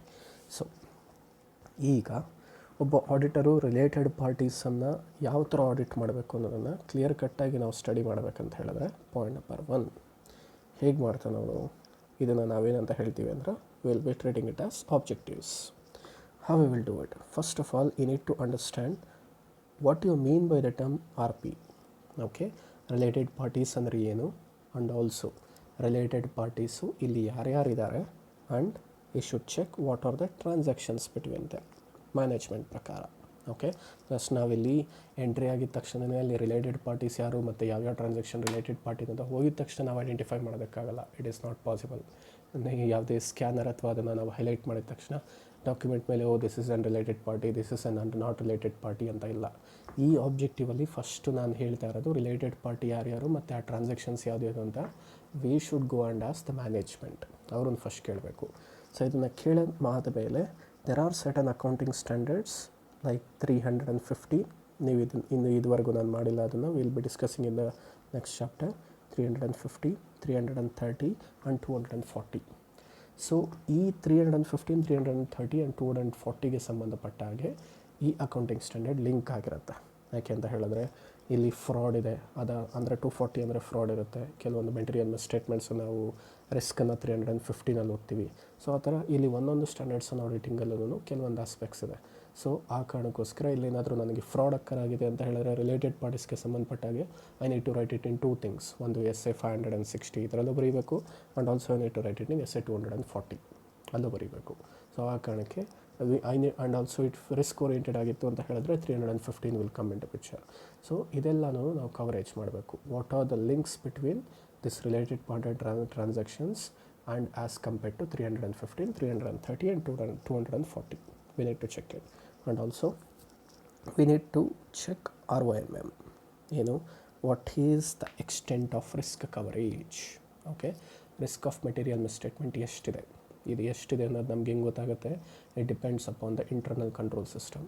ನಮ್ಮ company internal control system ತುಂಬ ಚೆನ್ನಾಗಿದೆ, it can be easily identified ಅಂತ ಹೇಳಿದ್ರೆ ಆವಾಗ risk oriented is less. ಇಲ್ಲ, ಇದು identify ಮಾಡೋದಕ್ಕಾಗಲ್ಲ ಅಂತ ಹೇಳಿದ್ರೆ the chances of material misstatement will be higher, and I need to collect more and more sufficient and appropriate audit evidences to draft my opinion. Correct? And also next I need to also check riskally fraud. Is there any fraud? Okay, and if it is a fraud, then 240 ಪ್ರಕಾರ ನಿಮಗೆ audit law ಅಲ್ಲೂ ಓದಿದ್ದೀರಾ, whether it is giving more than 1 crore ಅಥವಾ less than 1 crore ಅದೆಲ್ಲ ನಾವು check ಮಾಡಬೇಕಾಗತ್ತೆ. Okay, and next one is true and fair view. ಜೊತೆಗೆ ಇಲ್ಲಿ ರಿಲೇಟೆಡ್ ಪಾರ್ಟೀಸ್ ಟ್ರಾನ್ಸಾಕ್ಷನ್ ಏನೇನು ನಡೆದಿದೆ, all those transaction exhibit this true and fair view. ಅದನ್ನು ನಾವು ಚೆಕ್ ಮಾಡಬೇಕು. ಅದು ಹೇಗೆ ಗೊತ್ತಾಗುತ್ತೆ? It is nothing but first ಒನ್ನಲ್ಲಿ ನಾನು ಹೇಳಿದ್ದೆ, ಕರೆಕ್ಟ್ನೆಸ್ಸು, ಎಕ್ಸಿಸ್ಟೆನ್ಸು, ಅಕ್ಯುರಸಿ, ಈ ಪ್ರೆಸೆಂಟೇಷನ್, ಇದೆಲ್ಲ ಟ್ರಾನ್ಸಾಕ್ಷನ್ ಬೈ ಟ್ರಾನ್ಸಾಕ್ಷನ್ ನಾವು ಕ್ಲಿಯರ್ ಕಟ್ಟಾಗಿ ಸ್ಟಡಿ ಮಾಡ್ತಾ ಹೋದಾಗ ಅಲ್ಲಿ true and fair view exist ಆಗುತ್ತೋ ಇಲ್ವೋ ಅಂತ ಗೊತ್ತಾಗುತ್ತೆ. So if it is not existing ಅಂತ ಹೇಳಿದ್ರೆ we need to question the management, why is not existing, what are the reasons they are giving it, and whatever the reasons they are giving, whether it is acceptable or not acceptable. So acceptable ಆಗಿದೆ ಅಂತ ಹೇಳಿದ್ರೆ need not worry, and not acceptable ಆಗಿದೆ ಅಂತ ಹೇಳಿದ್ರೆ ನೀವು next option ಏನಿರುತ್ತೆ, go and report it to the those charge with governance and draft in your opinion as a modified report. ಹೌದಾ? ಸೊ ಇಷ್ಟು ನಮಗಿರುವಂಥ ಆಬ್ಜೆಕ್ಟಿವ್ಸು. ಸೊ ಬೇಸಿಕ್ ಫಸ್ಟ್ ಪಾಯಿಂಟಲ್ಲಿ ನಾವೇನು ಡಿಸ್ಕಸ್ ಮಾಡಿದ್ವಿ, ರಿಲೇಟೆಡ್ ಪಾರ್ಟೀಸ್ ಅಂದರೆ ಯಾರೋ ಅನ್ನೋ ಡೆಫಿನೇಷನ್ನು, ಮತ್ತು ನಾವೇನೇನು ಅಸರ್ಷನ್ಸ್ ಮಾಡೋದಕ್ಕೆ ಏನೇನು ನೋಡಬೇಕಾಗತ್ತೆ. ಸೆಕೆಂಡ್ ಆಬ್ಜೆಕ್ಟಲ್ಲಿ objectives, what we are suppose to do in case of related parties. ಈ ಸ್ಟ್ಯಾಂಡರ್ಡ್ಸ್ ಆಡಿಟಿಂಗಲ್ಲಿ these are the basic objectives which we are suppose to check. Right. ಈಗ ನೆಕ್ಸ್ಟ್ ಕಾಂಪೊನೆಂಟ್ ಬಂದು ಐಡೆಂಟಿಫೈ ಅಂತ ಹೇಳಿದ್ರೆ, ಈಗ ನನಗೆ ಇಲ್ಲಿ ರಿಲೇಟೆಡ್ ಪಾರ್ಟೀಸ್ ಬಗ್ಗೆ ಆಡಿಟ್ ಮಾಡಬೇಕು ಅಂತ ಗೊತ್ತಾಗಿದೆ. ನಾನು ಏನೇನು ಚೆಕ್ ಮಾಡಬೇಕು, ಯಾವ ಥರ ವರ್ಕ್ ಪರ್ಫಾರ್ಮ್ ಮಾಡಬೇಕು ಅನ್ನೋದು ನನಗೆ ಒಂದು ಪ್ಲ್ಯಾನ್ ರೆಡಿ ಮಾಡಿ ಇಟ್ಕೊಂಡಿದ್ದೀನಿ. ಬಟ್ ಈಗ ನ್ಯೂಮರಸ್ ಟ್ರಾನ್ಸಾಕ್ಷನ್ಸ್ ಸಕ್ಕರಾಗಿರುತ್ತೆ ಎಲ್ಲಿ, ಬಿಸ್ನೆಸ್ಸಲ್ಲಿ. ಸೊ ಅದರಲ್ಲಿ ನನಗೆ ರಿಲೇಟೆಡ್ ಪಾರ್ಟೀಸ್ ಯಾವುದು ಮತ್ತು ಅನ್ರಿಲೇಟೆಡ್ ಪಾರ್ಟಿ ಟ್ರಾನ್ಸಾಕ್ಷನ್ಸ್ ಯಾವುದು ಅಂತ ಈಸಿಯಾಗಿ ಐಡೆಂಟಿಫೈ ಮಾಡೋದಕ್ಕೆ ನಾನು ಯಾವ್ಯಾವ ಡಾಕ್ಯುಮೆಂಟ್ಸ್ನ ವ್ಯೂ ಮಾಡಿದ್ರೆ ನನ್ನ ವರ್ಕು ತುಂಬ ಈಸಿ ಆಗುತ್ತೆ. Very simple thing. Point number 1 is M&M ಅಂತ ಹೇಳ್ತೀವಿ. M&M ಅಂದರೆ meetings and minutes. Okay. So ಪ್ರತಿಯೊಂದು ಬೋರ್ಡ್ ಮೀಟಿಂಗು ಮತ್ತು ಪ್ರತಿಯೊಂದು ಶೇರ್ ಹೋಲ್ಡರ್ಸ್ ಮೀಟಿಂಗಲ್ಲಿ ಏನೇನು ಕಂಡಕ್ಟ್ ಆಗಿದೆ ಅದಕ್ಕೆ ಸಂಬಂಧಪಟ್ಟಾಗೆ ಅಲ್ಲಿ ಏನೇನು ಮಿನಿಟ್ಸ್ ಬುಕ್ ಇರುತ್ತೆ ಅದೆಲ್ಲನೂ ಇನ್ ಡೀಟೇಲ್ ಸ್ಟಡಿ ಮಾಡಬೇಕು. ಸೊ ಅಲ್ಲೇನಾದರೂ ಅದ್ರ ಬಗ್ಗೆ ಲಿಸ್ಟ್ ಔಟ್ ಆಗಿದೆಯಾ ರಿಲೇಟೆಡ್ ಪಾರ್ಟಿ ಟ್ರಾನ್ಸಾಕ್ಷನ್ಸ್ ಬಗ್ಗೆ, ಸೊ ಅದನ್ನೊಂದ್ಸರಿ ನಾವು ಕ್ರಾಸ್ ಚೆಕ್ ಮಾಡ್ಕೋಬೇಕು. And also second one is whatever the returns filed by the management, filed by the entity with the government. So it may be related to income tax returns ಆಗಿರ್ಬೋದು, ಅಥವಾ annual returns ಆಗಿರ್ಬೋದು, or indirect tax returns, whatever the tax returns which has been filed, ಅದ್ರ ಮುಖಾಂತರ ನಾವು check ಮಾಡ್ಬೋದು. And second one is shareholders registers. So shareholders register check ಮಾಡಿದಾಗ ಅವರ share holding ಪರ್ಸೆಂಟೇಜಸ್ಸು ಅದ್ರ ಪ್ರಕಾರ ನಾವು ಹೈಲೈಟ್ ಮಾಡ್ಬೋದು whether the person with whom the transaction has been done is a related party or not. ಅಕಸ್ಮಾತ್ ಏನಾದರೂ ಅವರು hide ಮಾಡ್ತಾಯಿದ್ರೆ ಮ್ಯಾನೇಜ್ಮೆಂಟ್ ಅವರು ನಿಮ್ಗೆ ಹೇಳಿಲ್ಲ ಅಂತ ಹೇಳಿದ್ರೆ, ನೀವು ಶೇರ್ ಹೋಲ್ಡರ್ ರಿಜಿಸ್ಟರಲ್ಲಿ ಹೋಗಿ ಒಂದು ಶೇರ್ ಪರ್ಸೆಂಟೇಜ್ ಚೆಕ್ ಮಾಡಾದಮೇಲೆ ನೀವು ತಿರ್ಗಾ ವಾಪಸ್ ಬಂದು ಇನ್ಫಾರ್ಮೇಷನ್ ಚೆಕ್ ಮಾಡಿದಾಗ ಆ ಪರ್ಸನ್ ವ್ಯಕ್ತಿ ಹೆಸರು ಏನಾದರೂ ಯಾವುದಾದ್ರೂ ಒಂದು ಟ್ರಾನ್ಸಾಕ್ಷನಲ್ಲಿ ಇತ್ತು ಅಂತ ಹೇಳಿದ್ರೆ, you will come to know that related party transaction has occurred and you can ask the explanation from the management. Next you can check entities organisation chart. Okay. ಯಾವುದು ಚೇರ್ಮನ್ ಯಾರು, ಬೋರ್ಡ್ ಆಫ್ ಡೈರೆಕ್ಟರ್ಸ್ ಯಾರು, audit ಕಮಿಟಿಲಿದ್ದಾರೆ ಯಾರಿದ್ದಾರೆ, nomination ಕಮಿಟಿಲಿ ಯಾರಿದ್ದಾರೆ, remuneration committee, mid level ಮ್ಯಾನೇಜ್ಮೆಂಟಲ್ಲಿ ಯಾರಿದ್ದಾರೆ. ಸೊ ಅಷ್ಟು ಆರ್ಗನೈಸೇಷನ್ ಚಾರ್ಟ್ ಅಂದರೆ ಒಂಥರ ನಾವು ಒಂದು ಸೈಟ್ ಸೆಲ್ ಮಾಡಬೇಕಾದ್ರೆ ಫ್ಯಾಮಿಲಿ ಟ್ರೀ ನೋಡ್ತೀವಲ್ಲ, ಇದನ್ನ ಸೇಮ್ ವೇ ಇಲ್ಲಿ ಆರ್ಗನೈಸೇಷನ್ ಚಾರ್ಟ್ಸ್ ನೋಡ್ಬೋದು. Next will call it as JE testing ಅಂದರೆ journal entry. So journal entry testing ಅಂತ ಹೇಳಿದ್ರೆ ಸರ್, ಜರ್ನಲ್ ಎಂಟ್ರಿ ಟೆಸ್ಟ್ ಹೆಂಗೆ ಮಾಡೋದಕ್ಕಾಗುತ್ತೆ, ಅಷ್ಟೊಂದು ಜರ್ನಲ್ ಎಂಟ್ರಿ ಇರುತ್ತೆ. ಕೆಲವೊಂದು journal entry it will be abnormal or suspicious ಇರುತ್ತೆ. ಸೊ ಆ ಥರ ಅಬ್ನಾರ್ಮಲ್ ಅಥವಾ ಸಸ್ಪಿಷಿಯಸ್ ಅಂತ ನಿಮ್ಗೆ ಏನಾದರೂ ಕಾಣಿಸ್ತು ಅಂತ ಹೇಳಿದ್ರೆ, you need to look into those transactions in detail. So you can make sure that you can come across if any related party transaction as done or not. ಅದು ನಿಮಗೆ ಒಂದ್ಸಲಿ ಗೊತ್ತಾಗುತ್ತೆ. Next agreements and contracts. Okay. That is ಯಾರ ಜೊತೆ ನೀವು transaction ಮಾಡಿರ್ತಾರೋ ಅವ್ರ ಮಧ್ಯೆ ನಡೆದಿರುವಂಥ agreements ಮತ್ತು ಕಾಂಟ್ರಾಕ್ಟ್ಸ್ ನೋಡಿದ್ರೆ ಅದು ನಿಮಗೆ ಗೊತ್ತಾಗುತ್ತೆ. And also interim audit report. Okay. So interim audit report ಅಂತ ಹೇಳಿದ್ರೆ, ಕೆಲವೊಂದ್ಸಲ ಯಾವುದಾದ್ರೂ ಒಂದು ಕಂಪ್ನಿಯವರು ಅಥವಾ ಎಂಟಿಟಿಯವರು if their business is huge they will be performing internal audit ಅಂತ ಹೇಳಿದ್ರೆ timely 3 months once 6 months once ಹೇಗೆ ಬಿಸ್ನೆಸ್ ನಡೀತಿದೆ ಮತ್ತು ಎರರ್ಸ್ ಆ್ಯಂಡ್ ಫ್ರಾಡ್ಸ್ನೆಲ್ಲ ನಾನು ಚೆಕ್ ಮಾಡೋದಕ್ಕೆ ಬೇರೆ ಇಂಟರ್ನಲ್ ಆಡಿಟ್ ಕಂಡಕ್ಟ್ ಮಾಡಿಸ್ತಾ ಇರ್ತಾರೆ. ಸೊ ಆ ಇಂಟರ್ನಲ್ ಆಡಿಟಲ್ಲಿ ಏನಾದರೂ ರಿಪೋರ್ಟಿಂಗ್ಸ್ ಏನಾದರೂ ಇದೆಯಾ ಅದನ್ನು ನಾವು ಒಂದ್ಸಲಿ ಚೆಕ್ ಮಾಡಬೇಕು. Okay. And next thing is discussion with the management and others. ಅಂದರೆ the persons who are responsible for respective transactions of the department. Management ಅವ್ರ ಜೊತೆ ನಾವು ಡಿಸ್ಕಸ್ ಮಾಡ್ಬೋದು. ಆ್ಯಂಡ್ ಆಲ್ಸೋ ಇನ್ನು ಡೀಟೇಲ್ ಬೇರೆ ಎಲ್ಲ ತೊಗೋಬೇಕು ಅಂದರೆ ಲೋನ್ಸ್ ಆ್ಯಂಡ್ ಅಡ್ವಾನ್ಸಸ್ಸು ಅಲ್ಲಿ ತುಂಬ ಚಾನ್ಸಸ್ ಇರುತ್ತೆ. Related party transaction, loans and ಅಡ್ವಾನ್ಸಸ್ಸಲ್ಲಿ ಮತ್ತು major sales and purchases. Okay. So ಇದೆಲ್ಲ other things where studying that you may come across the related party transactions. ಇದೆಲ್ಲ ಇನ್ ಡೀಟೇಲ್ ಆಗಿ ನಾವು ಚೆಕ್ ಮಾಡಬೇಕಾಗುತ್ತೆ. So this is the third thing, how you can identify the related parties. Right. Next ಅದಾದಮೇಲೆ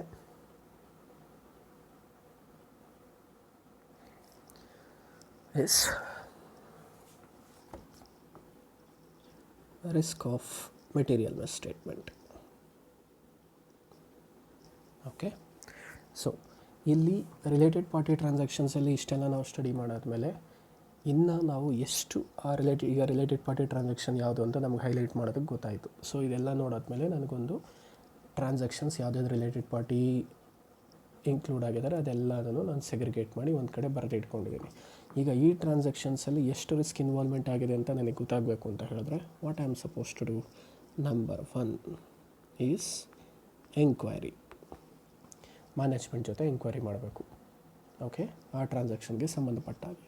next, ಅವ್ರ ಕಡೆಯಿಂದ ತೊಗೊಂಡಿರೋ list, ಅಥವಾ ಇದುವರೆಗೂ ತೊಗೊಂಡಿಲ್ಲ ಅಂದರೆ ನೀವು ಅವಾಗಲೇ ತೊಗೊಂಡ್ರು, ಈಗ ಹೊಸದಾಗಿ ಆ ರಿಲೇಟೆಡ್ ಪಾರ್ಟೀಸ್ಗೆ ಸಂಬಂಧಪಟ್ಟಾಗಿ you need to collect the list.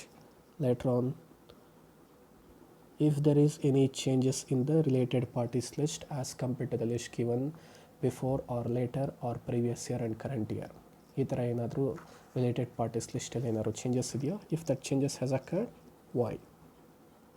Next, any transactions. Okay, and ನೀವೇ ಅದನ್ನು ಅಸಟೈನ್ ಮಾಡಿದ್ದೀರಾ ಅಂತ ಹೇಳಿದ್ರೆ ವೆಲ್ ಆ್ಯಂಡ್ ಗುಡ್. ಈಗ ಇನ್ನು ಅಸಟೈನ್ ಮಾಡಿಲ್ಲ ಅಂತ ಹೇಳಿದ್ರೆ ಕೆಲವೊಂದು ಟ್ರಾನ್ಸಾಕ್ಷನ್ನ ನೀವು ಅವರನ್ನು ಕೇಳಬೇಕು. ಈಗ ನಾವಿಷ್ಟು ಟ್ರಾನ್ಸಾಕ್ಷನ್ಸ್ನ ನಾವು ಐಡೆಂಟಿಫೈ ಮಾಡಿದ್ದೀವಿ. ಈಗ there are any other transactions left out related ಪಾರ್ಟೀಸ್ಗೆ ಸಂಬಂಧಪಟ್ಟಾಗೆ ನೀವು ಇಷ್ಟು ಹೇಳ್ತಾ ಇದ್ದರೆ any other transactions which has been left out, ಅಥವಾ ಆಗಿದೆ ಅಂತ ಹೇಳಿದ್ರೆ you need to ask the type and also purpose. ಯಾವ ಥರ ಟ್ರಾನ್ಸಾಕ್ಷನ್ಸ್ ಆಗಿದೆ and what is the necessity, ಏನಕ್ಕೋಸ್ಕರ ಆ ಥರ ಟ್ರಾನ್ಸಾಕ್ಷನ್ ಆಯಿತು. ಯಾಕೆಂದರೆ ಜನರಲ್ ಪಬ್ಲಿಕ್ನ ಬಿಟ್ಟು ಅಲ್ಲಿ ರಿಲೇಟೆಡ್ ಪಾರ್ಟೀಸ್ನ ನೀವು ಯೂಸ್ ಮಾಡಿದ್ದೀರ ಅಂತ ಹೇಳಿದ್ರೆ why did give importance to that related party. Okay, tender announcement, ಇದೆಲ್ಲನೂ ಜನರಲ್ ಎಕ್ಸಾಂಪಲ್ಸ್. ಅವ್ರಿಗೆ ಗೊತ್ತಿರೋರಿಗೆ ಟೆಂಡರ್ ಕೊಟ್ಟಿದ್ರೆ ಯಾಕೆ ಬೇರೆಯವ್ರಿಗೆ ಅದು ಹೋಗಲಿಲ್ಲ, ಪ್ರೈಸ್ ಕೋಟ್ ಏನಾಗಿದೆ, ಆ ಪ್ರೈಸ್ ಕೋಟ್ ಏನಾದ್ರೂ ಇಂಟರ್ನಲ್ ಮ್ಯಾನೇಜ್ಮೆಂಟಿಂದ ಆ ವ್ಯಕ್ತಿಗೆ ಲೀಕ್ ಆಗಿದೆಯಾ, ಸೊ ಅದೆಲ್ಲನೂ ನಾವು ಸ್ಟಡಿ ಮಾಡಬೇಕಾಗುತ್ತೆ. ಸೊ ರಿಸ್ಕ್ ಆಫ್ ಮೆಟೀರಿಯಲ್ ಮಿಸ್ಸ್ಟೇಟ್ಮೆಂಟು ಈ ರಿಲೇಟೆಡ್ ಪಾರ್ಟಿ ಟ್ರಾನ್ಸಾಕ್ಷನ್ಸಲ್ಲಿ ಎಷ್ಟು ಇನ್ವಾಲ್ವ್ಮೆಂಟ್ ಆಗಿದೆ ಅಂತ ನಾವು ಸ್ಟಡಿ ಮಾಡಬೇಕಂದ್ರೆ all this things should be kept in mind. Okay, yes. ಅದಾದಮೇಲೆ ನೆಕ್ಸ್ಟ್ ಕಂಟೆಂಟ್ ಈಸ್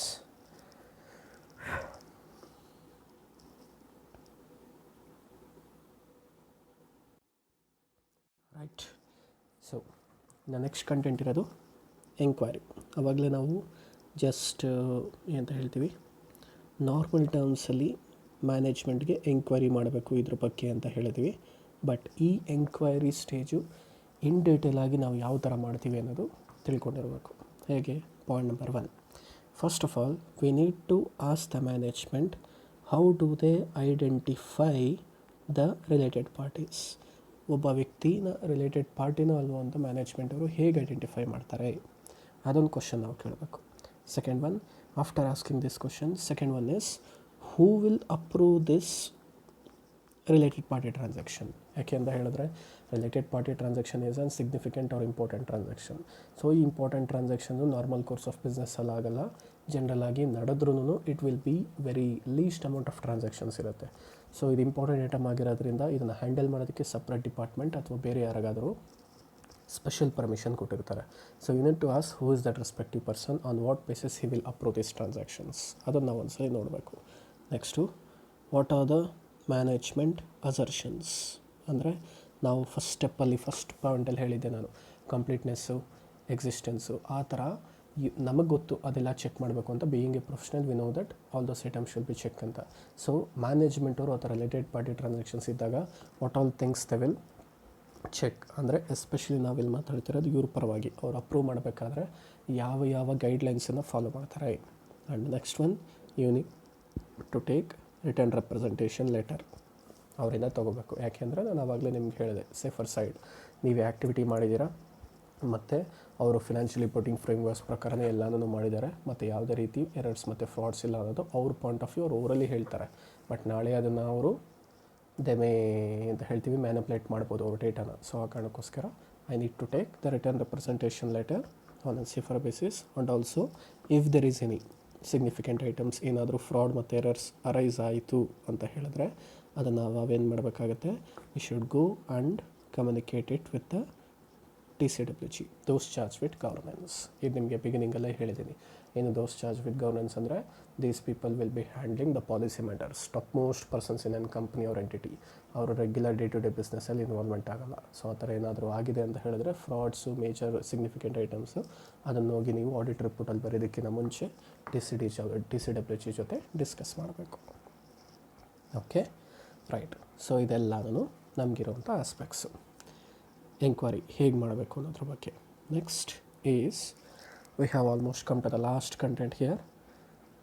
ಇಲ್ಲಿ ಡಿಸ್ಕ್ಲೋಸ್ ಮಾಡಿದರೆ ಅಂದರೆ ಹೇಗೆ ನಾವೇನೇನು ಚೆಕ್ ಮಾಡಬೇಕು, ಯಾವ ಥರ ನಾವು ಕಂಪ್ಲೀಟ್ ಮಾಡಬೇಕು ಅನ್ನೋದು ನನಗೆ ಗೊತ್ತು. ಏನು ಅಕಸ್ಮಾತ್ ಏನಾದರೂ ಅವರು ರಿಲೇಟೆಡ್ ಪಾರ್ಟಿ ಟ್ರಾನ್ಸಾಕ್ಷನ್ಸ್ನ ಡಿಸ್ಕ್ಲೋಸ್ ಮಾಡಿದ್ದಾರೆ ಅಂತ ಹೇಳಿದ್ರೆ will be checking the assertion level, completeness, existence, accuracy, occurrence, presentation and disclosures ಇದನ್ನೆಲ್ಲ ನಾವು ಚೆಕ್ ಮಾಡ್ತೀವಿ.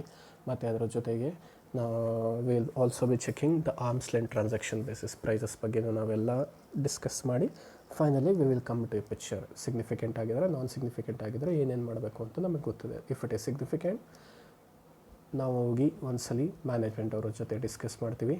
ಅದಕ್ಕೇನಾದರೂ ಅವರು ಯಾವ ಥರ ಅಸಂಪ್ಷನ್ಸ್ ಮಾಡಿದ್ದಾರೆ ಮತ್ತು ಹೇಗೆ ಅವರು ಅರೈವ್ ಮಾಡಿದ್ದಾರೆ ಮತ್ತು ಅವರು ಕೊಡ್ತಿರೋವಂಥ ರೀಸನ್ ನನಗೆ ಗುಡ್ ಎನಫ್ ಅಂತ ಹೇಳಿದ್ರೆ ಅಂದರೆ ನಾನು ಯಾವುದೇ ರೀತಿ ನನ್ನ ರಿಪೋರ್ಟನ್ನು ಮಾಡಿಫೈ ಮಾಡೋಲ್ಲ, ಅಲ್ಲಿ ಬಿ ಥರೋ. ಅಕಸ್ಮಾತ್ ಏನಾದ್ರು ಕರೆಕ್ಟ್ ಅವರು ಮೆಷರ್ಮೆಂಟ್ ನನಗೆ ಎಕ್ಸ್ಪ್ಲನೇಷನ್ ಕೊಡಲಿಲ್ಲ ಅಂತ ಹೇಳಿದ್ರೆ there may be a chance that I will modify my opinion. ಅಂದರೆ ಇಲ್ಲಿವರೆಗೂ ನಾವು ಡಿಸ್ಕಸ್ ಮಾಡಿದ್ದು ರಿಲೇಟೆಡ್ ಪಾರ್ಟಿ ಟ್ರಾನ್ಸಾಕ್ಷನ್ಸು ಮ್ಯಾನೇಜ್ಮೆಂಟ್ ಅವರು ನನಗೆ ಕ್ಲಿಯರ್ ಕಟ್ಟಾಗಿ ಡಿಸ್ಕ್ಲೋಸ್ ಮಾಡಿದ್ದಾರೆ. Number 2 is what if when conducting the audit I may come across certain related party transactions but those transactions have been not disclosed by the management to me. ನನಗೆ ಹೇಳಿಲ್ಲ ಅವರು. ಆವಾಗ ನಾನೇನು ಮಾಡಬೇಕು? ಪಾಯಿಂಟ್ ನಂಬರ್ 1, ಡೈರೆಕ್ಟಾಗಿ ಹೋಗಿ ನಾನು ಮ್ಯಾಟರ್ನ ಯಾರ ಜೊತೆ TCWG ಜೊತೆ ಡಿಸ್ಕಸ್ ಮಾಡೋದಲ್ಲ. First of all I need to go and check with my team. ನಂದೇನಾದರೂ ಆಡಿಟ್ ಟೀಮ್ ಇತ್ತು ಅಂತ ಹೇಳಿದ್ರೆ ಆಡಿಟ್ ಟೀಮ್ ಜೊತೆ ನಾನು ಫಸ್ಟ್ ಅದನ್ನು ಡಿಸ್ಕಸ್ ಮಾಡಬೇಕು. I have come across this. ಇದು ಜನರಲಾಗಿ ನೀವು ಆಡಿಟ್ಗೆ ಹೋದಾಗ ಬೇಸಿಕ್ಕಾಗಿ ತಿಳ್ಕೊಬೇಕಾಗಿರೋಂಥ ಕಾನ್ಸೆಪ್ಟ್. ನಿಮ್ಗೇನಾದರೂ ಒಂದು ಹೊಸ ಐಟಮ್ ಸಿಕ್ತು ಅಂತ ಹೇಳಿದ್ರೆ ಡೈರೆಕ್ಟಾಗಿ ಹೋಗ್ಬಿಟ್ಟು ಮ್ಯಾನೇಜ್ಮೆಂಟ್ ಅವ್ರಿಗೆ ಡೈರೆಕ್ಟಾಗಿ ಹೋಗಿ TCWGಗೆ ಈಗ ನನಗೆ ಈ ಐಟಮ್ ಸಿಕ್ತು ಅಂತ ನೀವು ಹೇಳೋದಲ್ಲ. ಫಸ್ಟ್ ಆಫ್ ಆಲ್ ಆ ಐಟಮ್ ಬಗ್ಗೆ you need to discuss with your team in detail. Okay, always it should be kept on a secret basis. Secrecy ಅನ್ನೋದು ಯಾವಾಗಲೂ ಮೇಂಟೈನ್ ಮಾಡಿರಬೇಕು. Second one, later on after discussing with your team you should prepare a questionnaire. ಅಂದರೆ management ಅವ್ರಿಗೆ ಏನೇನು ಕೇಳಬೇಕು ಇದ್ರ ಬಗ್ಗೆ ಅನ್ನೋದು ಒಂದು ನೀವು ಮ್ಯಾನೇಜ್ಮೆಂಟ್ ಅವ್ರಿಗೆ ಕ್ವಶನೇರ್ ಪ್ರಿಪೇರ್ ಮಾಡಿ ಇಟ್ಕೊಂಡಿರಬೇಕು. ಓಕೆ, ನೆಕ್ಸ್ಟ್ ಆ ಮ್ಯಾನೇಜ್ಮೆಂಟ್ ಅವ್ರಿಗೆ ನೀವು ಕೇಳೋದಕ್ಕೆ ಏನೇನು ಕೇಳ್ತೀರಾ, later on you need to enquire with the appropriate team why it is not identified. ಯಾಕೆ ಅದನ್ನು ನೀವು ಐಡೆಂಟಿಫೈ ಮಾಡಿಲ್ಲ? ಅಕಸ್ಮಾತ್ ಅವ್ರು ಐಡೆಂಟಿಫೈ ಮಾಡಿದೀವಿ ಸರ್ ಅಂದರೆ why didn't you disclose its? ಯಾಕೆಂದರೆ ನಾವು ಬಂದು ಆಡಿಟ್ ಕಂಡಕ್ಟ್ ಮಾಡಿ ಅದನ್ನು ಹೈಲೈಟ್ ಮಾಡೋವರೆಗೂ ಹಾಗೆ ಇಟ್ಕೋಬೇಕು ಅಂತ ಅವ್ರೇನಾದರೂ ತೀರ್ಮಾನ ಮಾಡಿದ್ರಾ? Okay, there will be a certain cases. ಕೆಲವೊಂದು ಕಡೆ ನೀವು ಬಿಲೀವ್ ಮಾಡ್ತಿರೋ ಇಲ್ವೋ, ಆಡಿಟ್ ಕಂಡಕ್ಟ್ ಮಾಡ್ತೀವೋ ಇಲ್ವೋ ಕರೆಕ್ಟಾಗಿ ಅಂತ ತಿಳ್ಕೊಳ್ಳೋದಕ್ಕೋಸ್ಕರನೇ ಕೆಲವೊಂದು ಟ್ರಾನ್ಸಾಕ್ಷನ್ಸ್ ಮತ್ತು ಇವೆಂಟ್ಸ್ ಇನ್ಫಾರ್ಮೇಷನ್ನ ಅವಾಯ್ಡ್ ಮಾಡಿರ್ತಾರೆ. ಸೊ ನಾವು ಬಂದು ಅದನ್ನೆಲ್ಲ ಹೈಲೈಟ್ ಮಾಡಿದಾಗ they will make sure that we are performing the audit in an better manner. So ನೀವು ಅಂದ್ಕೋಬೋದು ಅಂದರೆ ಅರ್ಥ ಸರ್ ನಮ್ಮನ್ನೇ ಅವ್ರು ಟೆಸ್ಟ್ ಮಾಡ್ತಾರೆ. Yes, there may be a chances. So ಆ ಥರನೂ ಕೆಲವೊಂದು ಕೇಸಸ್ ಇರುತ್ತೆ. ಓಕೆ, ನೆಕ್ಸ್ಟು ಈಗ ಪರ್ಫಾರ್ಮ್ ಮಾಡಾದಮೇಲೆ ನೆಕ್ಸ್ಟು ಈಗ ಇದನ್ನೆಲ್ಲ ನೀವು ಎಂಕ್ವೈರಿ ಕಂಡಕ್ಟ್ ಮಾಡಾದಮೇಲೆ ನಿಮಗೆ you will come across one thing, what is the risk involved in this type of transactions. ಈಗ ಇಲ್ಲಿ ಹೈಲೈಟ್ ಆಗಿದೆ, ಇಲ್ಲಿ ಹೈಲೈಟ್ ಆದಮೇಲೆ ಇಲ್ಲಿ ಯಾವ ಥರ ರಿಸ್ಕ್ ಇದೆ ಅಂತ ನೀವು ನೋಡಬೇಕು, ಸಿಗ್ನಿಫಿಕೆಂಟಾ ಅನ್ಸಿಗ್ನಿಫಿಕೆಂಟಾ. ಯಾಕೆ ಅಂದರೆ ಈ ರಿಸ್ಕ್ ಬೇಸಿಸ್ ಮೇಲೆ ನೀವು ಏನು ಮಾಡಬೇಕಾಗತ್ತೆ, ಅಡಿಷ್ನಲ್ ಆಡಿಟ್ ಪ್ರೊಸೀಜರ್ಸ್ನ ರೆಡಿ ಮಾಡಬೇಕಾಗತ್ತೆ. ಯಾಕೆ, ಇದುವರೆಗೂ ಇದ್ದು ನಿಮ್ಮ ಆಡಿಟ್ ಪ್ಲ್ಯಾನ್ ಎಲ್ಲ ಇರೋದಿಲ್ಲ, ಈಗ ಹೊಸದಾಗಿ ಅಕ್ಕರಾಗಿದೆ. ಈಗ ಹೊಸದಾಗಿ ಅಕ್ಕರಾಗಿರೋದ್ರಿಂದ ಇದು ನಿಮ್ಮ ಫಿನಾನ್ಷಿಯಲ್ ಸ್ಟೇಟ್ಮೆಂಟ್ಸ್ಗೆ ಯಾವ ಥರ ಇಂಪ್ಯಾಕ್ಟ್ ಕೊಡುತ್ತೆ ಮತ್ತು ಯಾವ ಥರ ಇದು ಎರರ್ಸ್ ಆ್ಯಂಡ್ ಫ್ರಾಡ್ಸ್ಗೆ, ಮೆಟೀರಿಯಲ್ ಮಿಸ್ಟೇಟ್ಮೆಂಟ್ಸ್ಗೆ ದಾರಿ ಮಾಡಿಕೊಡುತ್ತೆ ಅಂತ ಸ್ಟಡಿ ಮಾಡೋದಕ್ಕೆ ಹೊಸ ಆಡಿಟ್ ಎವಿಡೆನ್ಸಸ್ನ ಕಲೆಕ್ಟ್ ಮಾಡಬೇಕು, ಸಫಿಷಿಯೆಂಟ್ ಆ್ಯಂಡ್ ಅಪ್ರೋಪ್ರಿಯೇಟ್. ಆ್ಯಂಡ್ ಆ sufficient appropriate audit evidences collect ಮಾಡೋದಕ್ಕೆ ನೀವು ಯಾವ ಅಡಿಷ್ನಲ್ ಪ್ರೊಸೀಜರ್ಸ್ನ ಫಾಲೋ ಮಾಡಬೇಕು ಅನ್ನೋದು ಬರಬೇಕಾಗತ್ತೆ. Okay, and also identify the related parties outside, ಆಚೆ ಇರೋರು, ಇನ್ಸೈಡ್ ಆ್ಯಂಡ್ ಔಟ್ಸೈಡ್, ಅದನ್ನು ನಾವು ಇದು ಮಾಡ್ಕೋಬೇಕು. ಕೆಲವೊಂದು ಸಲ ಏನಂತ ಹೇಳ್ತೀವಿ, ರಿಲೇಟೆಡ್ ಪಾರ್ಟಿ ಅನ್ನೋ ಒಂದು ಡೆಫಿನೇಷನ್ನಲ್ಲಿ ಇಲ್ದಿರೋ ಥರ ಇರುತ್ತೆ, ಇಲ್ದಿರೋ ಒಬ್ಬ ಪರ್ಸನ್ ಇರ್ಬೋದು. And that person might be able to control the enterprise. He will be having the ability to control that enterprise. So ಎಲ್ಲ ನಾವು ಬುಕ್ಸನ್ನೇ ನೋಡಿಕೊಂಡು ಮಾಡ್ತೀವಿ ಅಂತಲ್ಲ. ಇನ್ನು ನಾವು ಫೀಲ್ಡಲ್ಲಿ ವರ್ಕ್ಗೆ ಎಂಟರ್ ಆದಾಗ we need to study the transactions in detail practically and also with respect to theoretical books. ಅದು ಪ್ರಕಾರನೂ ನಾವು ನೋಡಬೇಕು. Right, so this is about ಅಂತ ಹೇಳ್ತೀವಿ ರಿಲೇಟೆಡ್ ಪಾರ್ಟೀಸು. ಸೊ ಫೈನಲ್ ಆಗಿ ನಿಮಗೆ ಗೊತ್ತಿದೆ ಏನು ಮಾಡಬೇಕು. ರಿಲೇಟೆಡ್ ಪಾರ್ಟೀಸಲ್ಲಿ ನಿಮಗೆ ಸ್ಯಾಟಿಸ್ಫ್ಯಾಕ್ಟರಿ ಇತ್ತು ಅಂತ ಹೇಳಿದ್ರೆ ಆಡಿಟ್ ಎವಿಡೆನ್ಸಸ್ ಎಲ್ಲ ಕಲೆಕ್ಟ್ ಮಾಡಿ you will just make a note and limit of, or if all the transactions are satisfactory, you may consider whatever the details given by the management and present it in the same manner. Otherwise, if it is not satisfactory ಅಂತ ಹೇಳಿದ್ರೆ especially will go and discuss with TCWG, ಅವ್ರ ಜೊತೆ ನೀವು discuss ಮಾಡಿ later on ನಿಮಗೇನು ಬೇರೆ ದಾರಿನೇ ಇಲ್ಲ ಅಂತ ಹೇಳಿದ್ರೆ you will modify your audit report. Okay, so these are the special points with respect to SA 550 related parties, right. So ಇಲ್ಲಿವರೆಗೂ ಎರಡು ಡಿಸ್ಕಸ್ ಆಗಿದೆ, ಒಂದು 540 ಮತ್ತು ಇನ್ನೊಂದು 550. Okay, right. ಈಗ will go to next concept.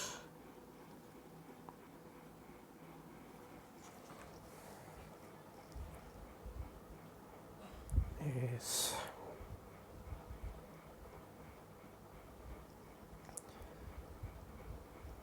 ಇಲ್ಲ ನಿಮಗೆ ಇಲ್ಲಿ ಟೆಕ್ಸ್ಟ್ ಬುಕ್ ಕಾನ್ಸೆಪ್ಟ್ ಪ್ರಕಾರ ಕಂಪ್ಲೀಟ್ ಡೀಟೇಲ್ಸ್ ಕೊಟ್ಟಿದ್ದಾರೆ. So you make sure that ನಾನು ಹೈಲೈಟ್ ಮಾಡಿದ್ದೀನಿ ಯಾವ್ಯಾವ ಡೀಟೇಲ್ಸ್ನ ನೀವು ಬರೀಬೇಕು ಅಂತ. ಯಾಕೆಂದರೆ ಇದೆಷ್ಟೆಲ್ಲ ನೀವು ಹ್ಯಾಟ್ ಮಾಡಿ ಪ್ರಾಕ್ಟೀಸ್ ಮಾಡಿ ಅಲ್ಲಿ ಬರೆಯೋದಕ್ಕಾಗಲ್ಲ. ಓಕೆ, ಸೊ ನೀವು ಎಲ್ಲೆಲ್ಲಿ ಹೈಲೈಟ್ ಮಾಡಬೇಕು ಅನ್ನೋದು ನಾನು ಪಾಯಿಂಟ್ಸ್ ಹೇಳಿದ್ದೀನಿ, ಅದನ್ನು ನೀವು ಒಂದು ಕಡೆ ನೋಟ್ ಡೌನ್ ಮಾಡಿ ಇಟ್ಕೋಬೇಕು. So next will be discussing about SA 560. It is nothing but subsequent events.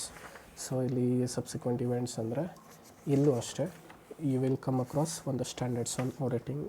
One that standard on auditing is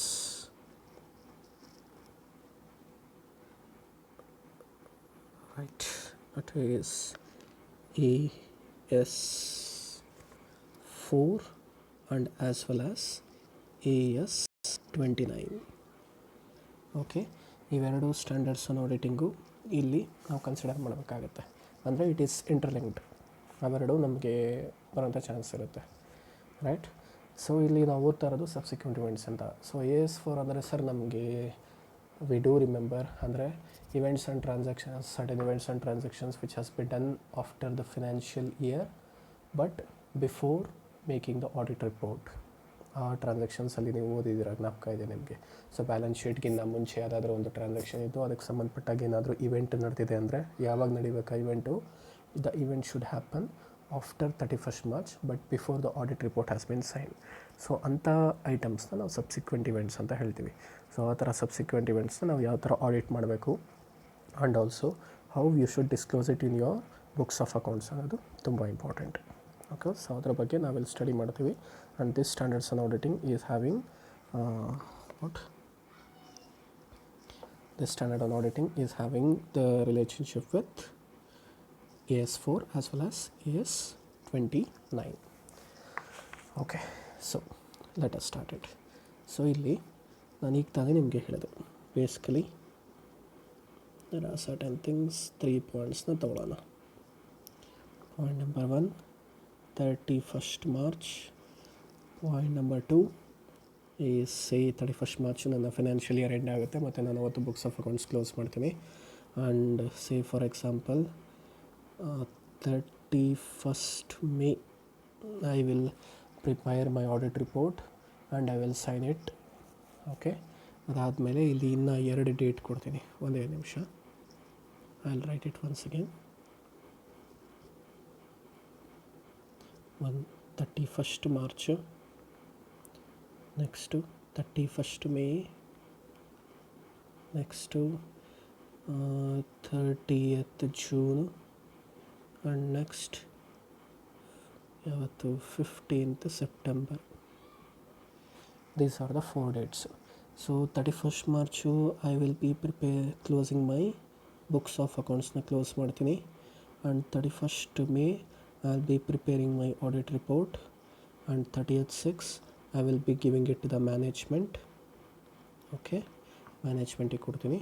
And 15th September they will publish it in the newspaper and they will give it to all the shareholders and respective persons. ಯಾರ್ಯಾರು ಔಟ್ಸೈಡರ್ಸಿಗೆ ಕೊಡಬೇಕಾಗಿದೆ ಅವ್ರು ಅಷ್ಟು ಜನಕ್ಕೂ ಇದನ್ನು ಕೊಡ್ತಾರೆ. So ಈಗ ನಾವು ಇಲ್ಲಿ discuss ಮಾಡಬೇಕಾಗಿರೋದೇನು ಅಂದರೆ ಸಬ್ಸಿಕ್ವೆಂಟ್ ಇವೆಂಟ್ಸ್ ಅಂದರೆ ಏನರ್ಥ? These are the subsequent events. So any transactions which has occurred after the preparation of the financial statements but before signing the audit report.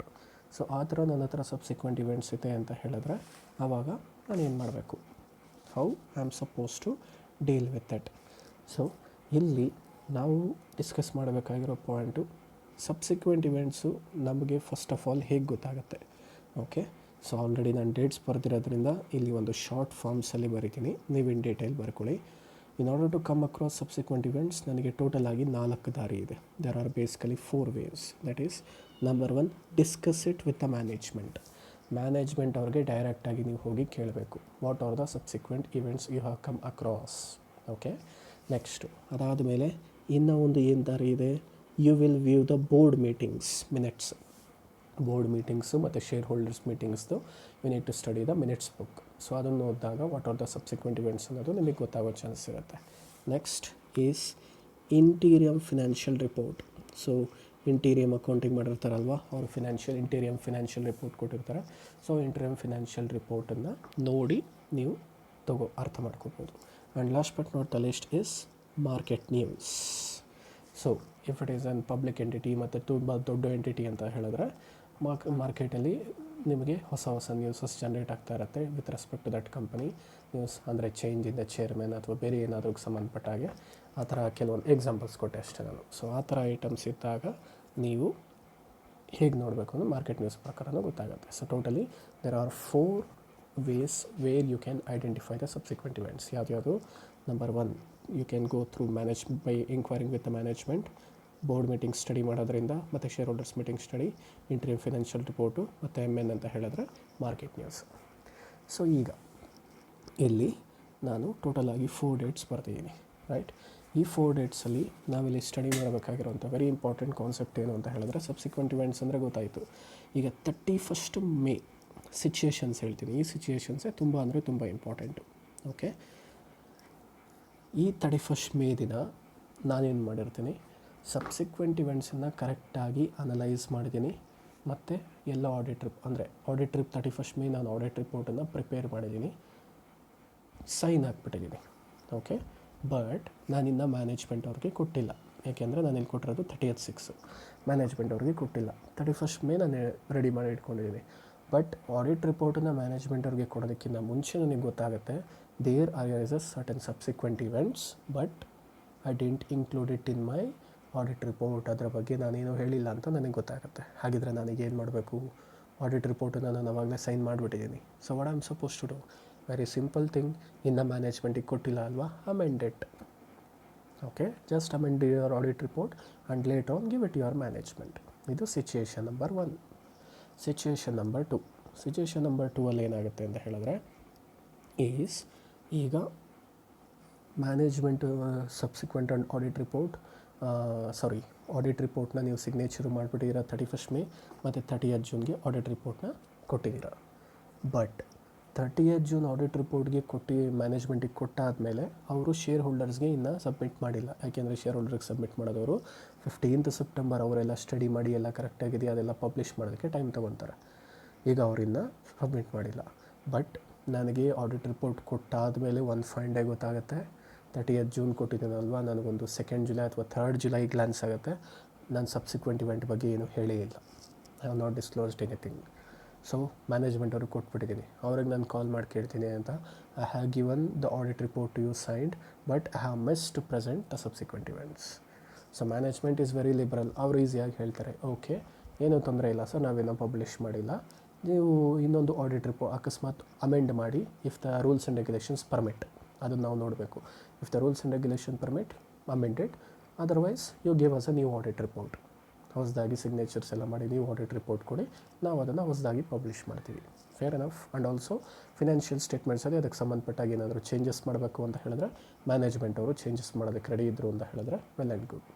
Okay sir, ಈಗ ನೀವು ಸೆಕೆಂಡ್ ಹೇಳಿರೋ ಸಿಚುಯೇಷನಲ್ಲಿ audit report ನಿಮ್ಮ ಕೈಯಲ್ಲೇ ಇಲ್ಲ, ಹೊರಟೋಗ್ಬಿಟ್ಟಿದೆ, ಈಗ management ಕೈಯಲ್ಲಿದೆ, ಅವರು ಲಿಬ್ರಲ್ ಆಗಿದ್ದಾರೆ, ಒಪ್ಕೊಂಡ್ರು ಅಂತ ಹೇಳಿದ್ರೆ ನೀವು ಫಿನಾನ್ಷಿಯಲ್ ಸ್ಟೇಟ್ಮೆಂಟ್ಸಲ್ಲಿ ಅದನ್ನು ಇನ್ಕ್ಲೂಡ್ ಮಾಡಿಸ್ತೀರಾ. And also one more thing is, audit ರಿಪೋರ್ಟನ್ನು ನೀವು ಚೇಂಜ್ ಮಾಡಿಕೊಡ್ತೀರಾ. What if the management is not approving to it? So ಅದಕ್ಕೆ ಅಂತಲೇ ಕೆಲವೊಂದು ಏನಂತ ಹೇಳ್ತೀವಿ ಗೈಡ್ಲೈನ್ಸ್ ಇದೆ. ಸೊ ಅದರ ಪ್ರಕಾರ ನೀವು ಯಾರ್ಯಾರಿಗೆ ರಿಪೋರ್ಟ್ ಮಾಡಬೇಕು ಅವ್ರಿಗೆಲ್ಲರಿಗೂ ರಿಪೋರ್ಟ್ ಮಾಡಬೇಕಾಗತ್ತೆ. ಕೆಲವೊಂದು ವರ್ನಾಕ್ಯುಲರ್ ನ್ಯೂಸ್ ಪೇಪರಲ್ಲಿ ನೀವು ಅದರ ಬಗ್ಗೆ ಇನ್ಫಾರ್ಮೇಷನ್ ಕೊಡಬೇಕಾಗತ್ತೆ. ಸೊ ಅದೆಲ್ಲ ಡೀಟೇಲ್ಸ್ ಇದೆ. So it is not discussed here in detail. So ಜನರಲಾಗಿ ನಾನು ನಿಮಗೆ ಹೇಳ್ತಾ ಇದ್ದೀನಿ. ಸೊ ಆ ಗೈಡ್ಲೈನ್ಸ್ನ ನೀವು ಫಾಲೋ ಮಾಡಬೇಕಾಗುತ್ತೆ. Those charge with the governance ಮತ್ತು ಔಟ್ಸೈಡ್ ಪರ್ಸನ್ಸ್ಗೆ ವರ್ನಾಕ್ಯುಲರ್ ನ್ಯೂಸ್ ಪೇಪರ್ ಅದೆಲ್ಲ ಹೇಳಬೇಕಾಗುತ್ತೆ. You need to say that. So this is situation number 2. Situation number 3. Situation number 3 ಏನು? 31st May you have signed the audit report and given it. 30th June you have given it to the management. 15th September ಅದನ್ನು ಅವರು ಪಬ್ಲಿಷು ಮಾಡಿಬಿಟ್ಟಿದ್ದಾರೆ. Publish ಮಾಡಾದಮೇಲೆ ನೀವು management ಅವ್ರಿಗೆ ಕಾಲ್ ಮಾಡಿ ಹೇಳ್ತೀರಾ, ನಾನು ಸಬ್ಸಿಕ್ವೆಂಟ್ ಇವೆಂಟ್ ಬಗ್ಗೆ ಬರದೇ ಇಲ್ಲ, ರಿಪೋರ್ಟಲ್ಲಿ ಹೇಳೇ ಇಲ್ಲ. So what I am suppose to do then? ಈಗ ಮ್ಯಾನೇಜ್ಮೆಂಟ್ ಅವರು they will be literally irritated. ಯಾಕೆಂದರೆ ಪಬ್ಲಿಷ್ ಮಾಡಿ ಹ್ಯೂಜ್ ಅಮೌಂಟ್ ಆಫ್ ಶೇರ್ ಹೋಲ್ಡರ್ಸ್ಗೆ ಅದನ್ನೆಲ್ಲನೂ ಫುಲ್ಫಿಲ್ ಮಾಡಿ ಕೊಟ್ಟಿರ್ತಾರೆ. ಈಗೇನು ಮಾಡಬೇಕು? Very simple thing. ಈಗ ಮ್ಯಾನೇಜ್ಮೆಂಟ್ ಅವರು ಒಪ್ಪಿ ಎಲ್ಲ ಮಾಡಿದ್ರು ಅಂತ. ಈಗ ಇಫ್ ದೇ ಆರ್ ಲಿಬ್ರಲ್ ಅಂದರೆ ಸೇಮ್ ಒನ್ಸ್ ಅಗೇನ್ ಫಿನಾನ್ಷಿಯಲ್ ಸ್ಟೇಟ್ಮೆಂಟ್ಸನ್ನು ಅಮೆಂಡ್ ಮಾಡಬೇಕಾಗುತ್ತೆ. ಮ್ಯಾನೇಜ್ಮೆಂಟ್ ಅವ್ರ ಹತ್ರ ನೀವು ಮಾತಾಡಿ and later on if the law permits amend the audit report are issue audit report ಹೊಸದಾಗಿ. ಆ್ಯಂಡ್ ಸರ್ ಓಕೆ ನೀವು ಇಲ್ಲಿ ಮಾಡ್ತೀರಾ, ಈಗ ಎಲ್ಲರಿಗೂ ಹೊರಟೋಗ್ಬಿಟ್ಟಿದೆಯಲ್ಲ ಜನಕ್ಕೆಲ್ಲರಿಗೂ, ಮತ್ತು ನೀವೆಲ್ಲರಿಗೂ ಪಬ್ಲಿಷ್ ಮಾಡಿ ಹಂಚ್ಬಿಟ್ಟಿದ್ದೀರಾ. ಯಾರ್ಯಾರಿಗೆ ಹಂಚಿದ್ದೀರಾ ಅವರೆಲ್ಲರಿಗೂ ಆ ಜಾಗದಲ್ಲಿ ಹೊಸ ಆಡಿಟ್ ರಿಪೋರ್ಟನ್ನು ಕೊಡಬೇಕು. It is compulsory, it should be issued. Okay sir, if the management is liberal, well and good. What if the management is not liberal or if the management is not accepting this offer? ಇದಕ್ಕೆ ಅವ್ರು ಒಪ್ತಾ ಇಲ್ಲ ಅಂದರೆ what you are suppose to do? Simple thing, ಆವಾಗಲೇ ಹೇಳಿದೆ ನಾನು, preventive measures ಏನು ಮಾಡಬೇಕು? ನೀವು ಯಾರಿಗೆ ಅದನ್ನು ಇನ್ಫಾರ್ಮ್ ಮಾಡಬೇಕಾಗತ್ತೆ, TCWG ಮತ್ತು respective persons vernacular news paper, ಅದ್ರ ಬಗ್ಗೆ ಎಲ್ಲನೂ ನೀವು ರಿಪೋರ್ಟ್ ಮಾಡಬೇಕು. ಯಾಕೆಂದರೆ ಶೇರ್ ಹೋಲ್ಡರ್ಸ್ಗೆಲ್ಲ ಕೊಟ್ಟಿದ್ದೀರಾ ಅಂತ ಹೇಳಿದ್ರೆ you have missed a very important aspect which will be having an yield on their decision making, share ಹೋಲ್ಡರ್ಸ್ಗೆ ಎಸ್ಪೆಷಲಿ. ಸೊ ಅದಕ್ಕೆ ನೀವು ಅದನ್ನು ನ್ಯೂಸ್ ಪೇಪರಲ್ಲೆಲ್ಲ ಪ್ರಿಂಟ್ ಮಾಡಿಸ್ಬೇಕಾಗತ್ತೆ. So you need to look into that matters. Okay, so ಇಲ್ಲಿ total ಆಗಿ ಯಾವುದ್ಯಾವುದಕ್ಕೆ first ನಾವು ಇನ್ ಡೀಟೇಲ್ ಹೇಳಬೇಕಂದ್ರೆ ಸಬ್ಸಿಕ್ವೆಂಟ್ ಇವೆಂಟ್ಸ್ ಬಂದರೆ ಏನು ಅಂತ ಡಿಸ್ಕಸ್ ಮಾಡಿದ್ದೀವಿ. ಪಾಯಿಂಟ್ ನಂಬರ್ 2, ಯಾವ್ಯಾವುದಕ್ಕೆ ಲಿಂಕ್ ಇದೆ, AS4 ಮತ್ತು AS29 ಲಿಂಕ್ ಇದೆ. And third one is have given you how to identify the subsequent events. 4 things ಕೊಟ್ಟಿದೆ. ಆ್ಯಂಡ್ ಫಿಫ್ತ್ ಒನ್ ಈಗ ಸಿಚುಯೇಷನ್ಸ್ ಎಕ್ಸ್ಪ್ಲೈನ್ ಮಾಡಿದ್ದೀನಿ. And last but not the least, in ಡೀಟೇಲಾಗಿ ಹೇಳಬೇಕು ಅಂತ ಹೇಳಿದ್ರೆ ನಾವು ಇನ್ನೇನೇನು ಚೆಕ್ ಮಾಡಬೇಕಾಗುತ್ತೆ ಈ ಸಬ್ಸಿಕ್ವೆಂಟ್ ಇವೆಂಟ್ಸ್ ಬಗ್ಗೆ, ಮತ್ತು ಅದಾದ ಮೇಲೆ ಅದೇನೇನು ಇಂಪ್ಯಾಕ್ಟ್ ಆಗುತ್ತೆ ಫಿನಾನ್ಷಿಯಲ್ ಸ್ಟೇಟ್ಮೆಂಟ್ಸ್ ಅನ್ನೋದ್ರ ಮೇಲೆ ಕೆಲವೊಂದು ಸಲ we need to discuss it with the management as well as TCWG. So report ಮಾಡೋದಕ್ಕಿಂತ ಮುಂಚೆ ಜನರಲ್ ಆಗಿ ಇವರಿಬ್ಬರಿಗೂ ನಾವು ತಿಳಿಸ್ಬೇಕು. ಓಕೆ, ಆ್ಯಂಡ್ ಆಲ್ಸೋ ಎಲ್ಲೆಲ್ಲಿ ಫಿನಾನ್ಷಿಯಲ್ ಸ್ಟೇಟ್ಮೆಂಟ್ಸು ಅಮೆಂಡ್ ಮಾಡೋದಕ್ಕೆ ಚಾನ್ಸಸ್ ಇರುತ್ತೆ. And you need to give an clear instruction to the management as well as you need to explain them why is it necessary to amend the financial statement. And also you need to check the financial reporting framework treatment, and also guidance notes adellanu irutte, and also you need to give them the respective guidance. Okay, right. So idಕ್ಕೆ ಸಂಬಂಧಪಟ್ಟಾಗ return representations collect ಮಾಡೋ ಹಾಗಿದ್ರೆ you can even collect it. So that it very collect ಮಾಡಬೇಕು ಅಂತಿದ್ರೆ ಎಲ್ಲ collect ಮಾಡೋದು compulsory ಮಾಡಿದ್ರೆ ತುಂಬ ಒಳ್ಳೆಯದು. Okay, so this is about SE 560. Okay, it's very simple, right? ಈಗ ಸೊ ಇದೆಲ್ಲ in detail very short account standards on auditing. ಇದು ಹಾರ್ಡ್ಲಿ 1.5 ಪೇಜ್ ಇರಬೇಕನ್ಸುತ್ತೆ ಅಷ್ಟೇ. ಇದು 1.5 or 2 pages. You can go through it once. Next is ಇನ್ನು remaining 2 things ಇದೆ ಇದರಲ್ಲಿ. ಒಂದು SA 570 ಮತ್ತು ಇನ್ನೊಂದು SA 580. ಸೊ 570 is related to going concern. Okay, right. So going ಕನ್ಸರ್ನಲ್ಲಿ ದೆರ್ ಆರ್ ವೆರಿ ಇಲ್ಲೂ ಅಷ್ಟೇ ಆಲ್ಮೋಸ್ಟ್ ಒಂದು 5 to 6 pages ಏನೋ ಇದೆ ಇದು notes. But still once again ನಿಮಗೆ ಇಲ್ಲಿ ನಾನು ನೋಟಲ್ಲಿ ಯಾವುದ್ಯಾವುದು ತುಂಬ ಇಂಪಾರ್ಟೆಂಟ್ ಪಾಯಿಂಟ್ಸ್ ಅಂತ ಕೊಟ್ಟಿರ್ತೀನಿ, ಅಷ್ಟು ಮಾತ್ರ ನಿಮಗೆ ರೆಲೆವೆಂಟ್ ಆಗಿರುತ್ತೆ, ಅಷ್ಟನ್ನು ಮಾತ್ರ ನೀವು ನೋಡ್ಕೊಳ್ಳಿ. That's more than enough. Okay, right. So ಈಗ SA 570 going concern concept. So ಇದ್ರ ಬಗ್ಗೆ ನಾವು ಗೋಯಿಂಗ್ ಕನ್ಸರ್ನ್ ಕಾನ್ಸೆಪ್ಟ್ ಓದೋದಕ್ಕಿಂತ ಮುಂಚೆ ಇಲ್ಲಿ ಬೇಸಿಕ್ಕಾಗಿ ಫಸ್ಟ್ ಥಿಂಗ್ ನಾವು ಅರ್ಥ ಮಾಡ್ಕೋಬೇಕಾಗಿರೋದು, in accounting there are basically 3 fundamental accounting assumptions. ಗೊತ್ತಲ್ವಾ 3 ಫಂಡಮೆಂಟಲ್ ಅಕೌಂಟಿಂಗ್ ಅಸಂಪ್ಷನ್ಸು ಯಾವ್ದ್ಯಾವುದು? ಗೋಯಿಂಗ್ ಕನ್ಸರ್ನ್, ಕನ್ಸಿಸ್ಟೆನ್ಸಿ ಮತ್ತು accrual. So these 3 there are almost 12 accounting assumptions ಏನೋ ಇದೆ, ಅಕೌಂಟಿಂಗ್ ಕಾನ್ಸೆಪ್ಟ್ಸ್. ಸೊ ಅದರಲ್ಲಿ ಫಂಡಮೆಂಟಲ್ ಅಕೌಂಟಿಂಗ್ ಅಸಂಪ್ಷನ್ಸಲ್ಲಿ 3 ಅಕೌಂಟಿಂಗ್ ಕಾನ್ಸೆಪ್ಟ್ಸ್ನ ನೀವು ಕಂಪಲ್ಸರಿಯಾಗಿ ಫಾಲೋ ಮಾಡಲೇಬೇಕು. ಅದರಲ್ಲಿ going concern is the almost first one. ಏನು ಗೋಯಿಂಗ್ ಕನ್ಸರ್ನ್ ಅಂದರೆ, that is the enterprise will not liquidate in the near future, it will continue to run for unlimited period of time. ಎಷ್ಟು ವರ್ಷ ಅಂತ ನಾವು ಹೇಳೋದಕ್ಕಾಗಲ್ಲ, it will run. So ಇಲ್ಲಿ going concern follow ಮಾಡೋದು one of the very essential thing. ಕೆಲವೊಂದು ಸಲ ನೀವು ಗೋಯಿಂಗ್ ಕನ್ಸರ್ನ್ ಫಾಲೋ ಮಾಡೋದಕ್ಕಾಗಲ್ಲ. ಯಾವಾಗ? For example, if the company is discontinuing it operations, or if the company is shutting down, okay, if the company is temporarily shutting down for a more period of time. So ಈ ಥರ ಕೇಸಸಲ್ಲಿ ಅವರು going concern concept follow ಮಾಡಲ್ಲ. ಆವಾಗ ಅವರು liquidation ಕಾನ್ಸೆಪ್ಟನ್ನು follow ಮಾಡಬೇಕಾಗತ್ತೆ. So ಇಲ್ಲಿ point number 1 ನೀವು ಅರ್ಥ ಮಾಡ್ಕೋಬೇಕಾಗಿರೋದು, ಈ 3 ಫಂಡಮೆಂಟಲ್ ಅಕೌಂಟಿಂಗ್ ಅಸಂಪ್ಷನ್ಸ್ನ ಫಾಲೋ ಮಾಡಿದಾರಾ ಇಲ್ವಾ ಅನ್ನೋದು. If it is not followed, why? Especially ಇಲ್ಲಿ ನಾವು ಮಾತಾಡ್ತಾ ಇರೋದು ಗೋಯಿಂಗ್ ಕನ್ಸರ್ನ್ ಬಗ್ಗೆ. ಸೊ ಇಲ್ಲಿ ನಾವು ಎರಡನ್ನೂ ನೋಡಬೇಕಾಗುತ್ತೆ. ಒಂದು management's point of view and also our point of view. Our point of view ಅಂದರೆ ಆಡಿಟರ್ಸ್ ಪಾಯಿಂಟ್ ಆಫ್ ವ್ಯೂ. ಎರಡನ್ನೂ ಅವರು ಯಾವ ಥರ ಈ ಕಾನ್ಸೆಪ್ಟನ್ನ, ಅಂದರೆ ಫಿನಾನ್ಷಿಯಲ್ ಸ್ಟೇಟ್ಮೆಂಟ್ಸ್ನ ಈ ಕಾನ್ಸೆಪ್ಟ್ ಪ್ರಕಾರ ಪ್ರಿಪೇರ್ ಮಾಡಿದ್ದಾರೆ, ಅದೇ ಸಿಚುಯೇಷನ್ನು ಈಗ ಎಕ್ಸಿಸ್ಟೆನ್ಸ್ ಆಗುತ್ತೋ ಇಲ್ವೋ, ನಾನು ಅದನ್ನು ಸ್ಯಾಟಿಸ್ಫ್ಯಾಕ್ಷನ್ ತೊಗೋಬೇಕು. ಸೊ ಆ ಸ್ಯಾಟಿಸ್ಫ್ಯಾಕ್ಷನ್ ತೊಗೊಳೋದಕ್ಕೆ ನಾವೇನು ಮಾಡಬೇಕಾಗುತ್ತೆ? I need to perform the audit. And ಕೆಲವೊಂದು ಕೇಸಸ್ಸಲ್ಲಿ, ಸಿಚುಯೇಷನ್ಸಲ್ಲಿ I may even investigate it. Sir, audit ಮತ್ತು ಇನ್ವೆಸ್ಟಿಗೇಷನ್ ಎರಡು ಆಡಿಟ್ ಅಂದರೆ ಏನು? ಈಗ ಜನರಲ್ಲಾಗಿ ಆಡಿಟ್ ಅಂದರೆ we are looking into the matters in order to check the true and fair view of the financial statements. So ಆಡಿಟ್ಗೂ ಇನ್ವೆಸ್ಟಿಗೇಷನ್ಗೂ difference ಏನು ಅಂದರೆ, ಆಡಿಟ್ ನಾವು ಸ್ಟಾರ್ಟ್ ಮಾಡೋದಕ್ಕಿಂತ ಮುಂಚೆ ನಾವು ಮೈಂಡಲ್ಲಿ ಒಂದು ಫಿಕ್ಸ್ ಆಗಿರುತ್ತೆ. ಏನದು?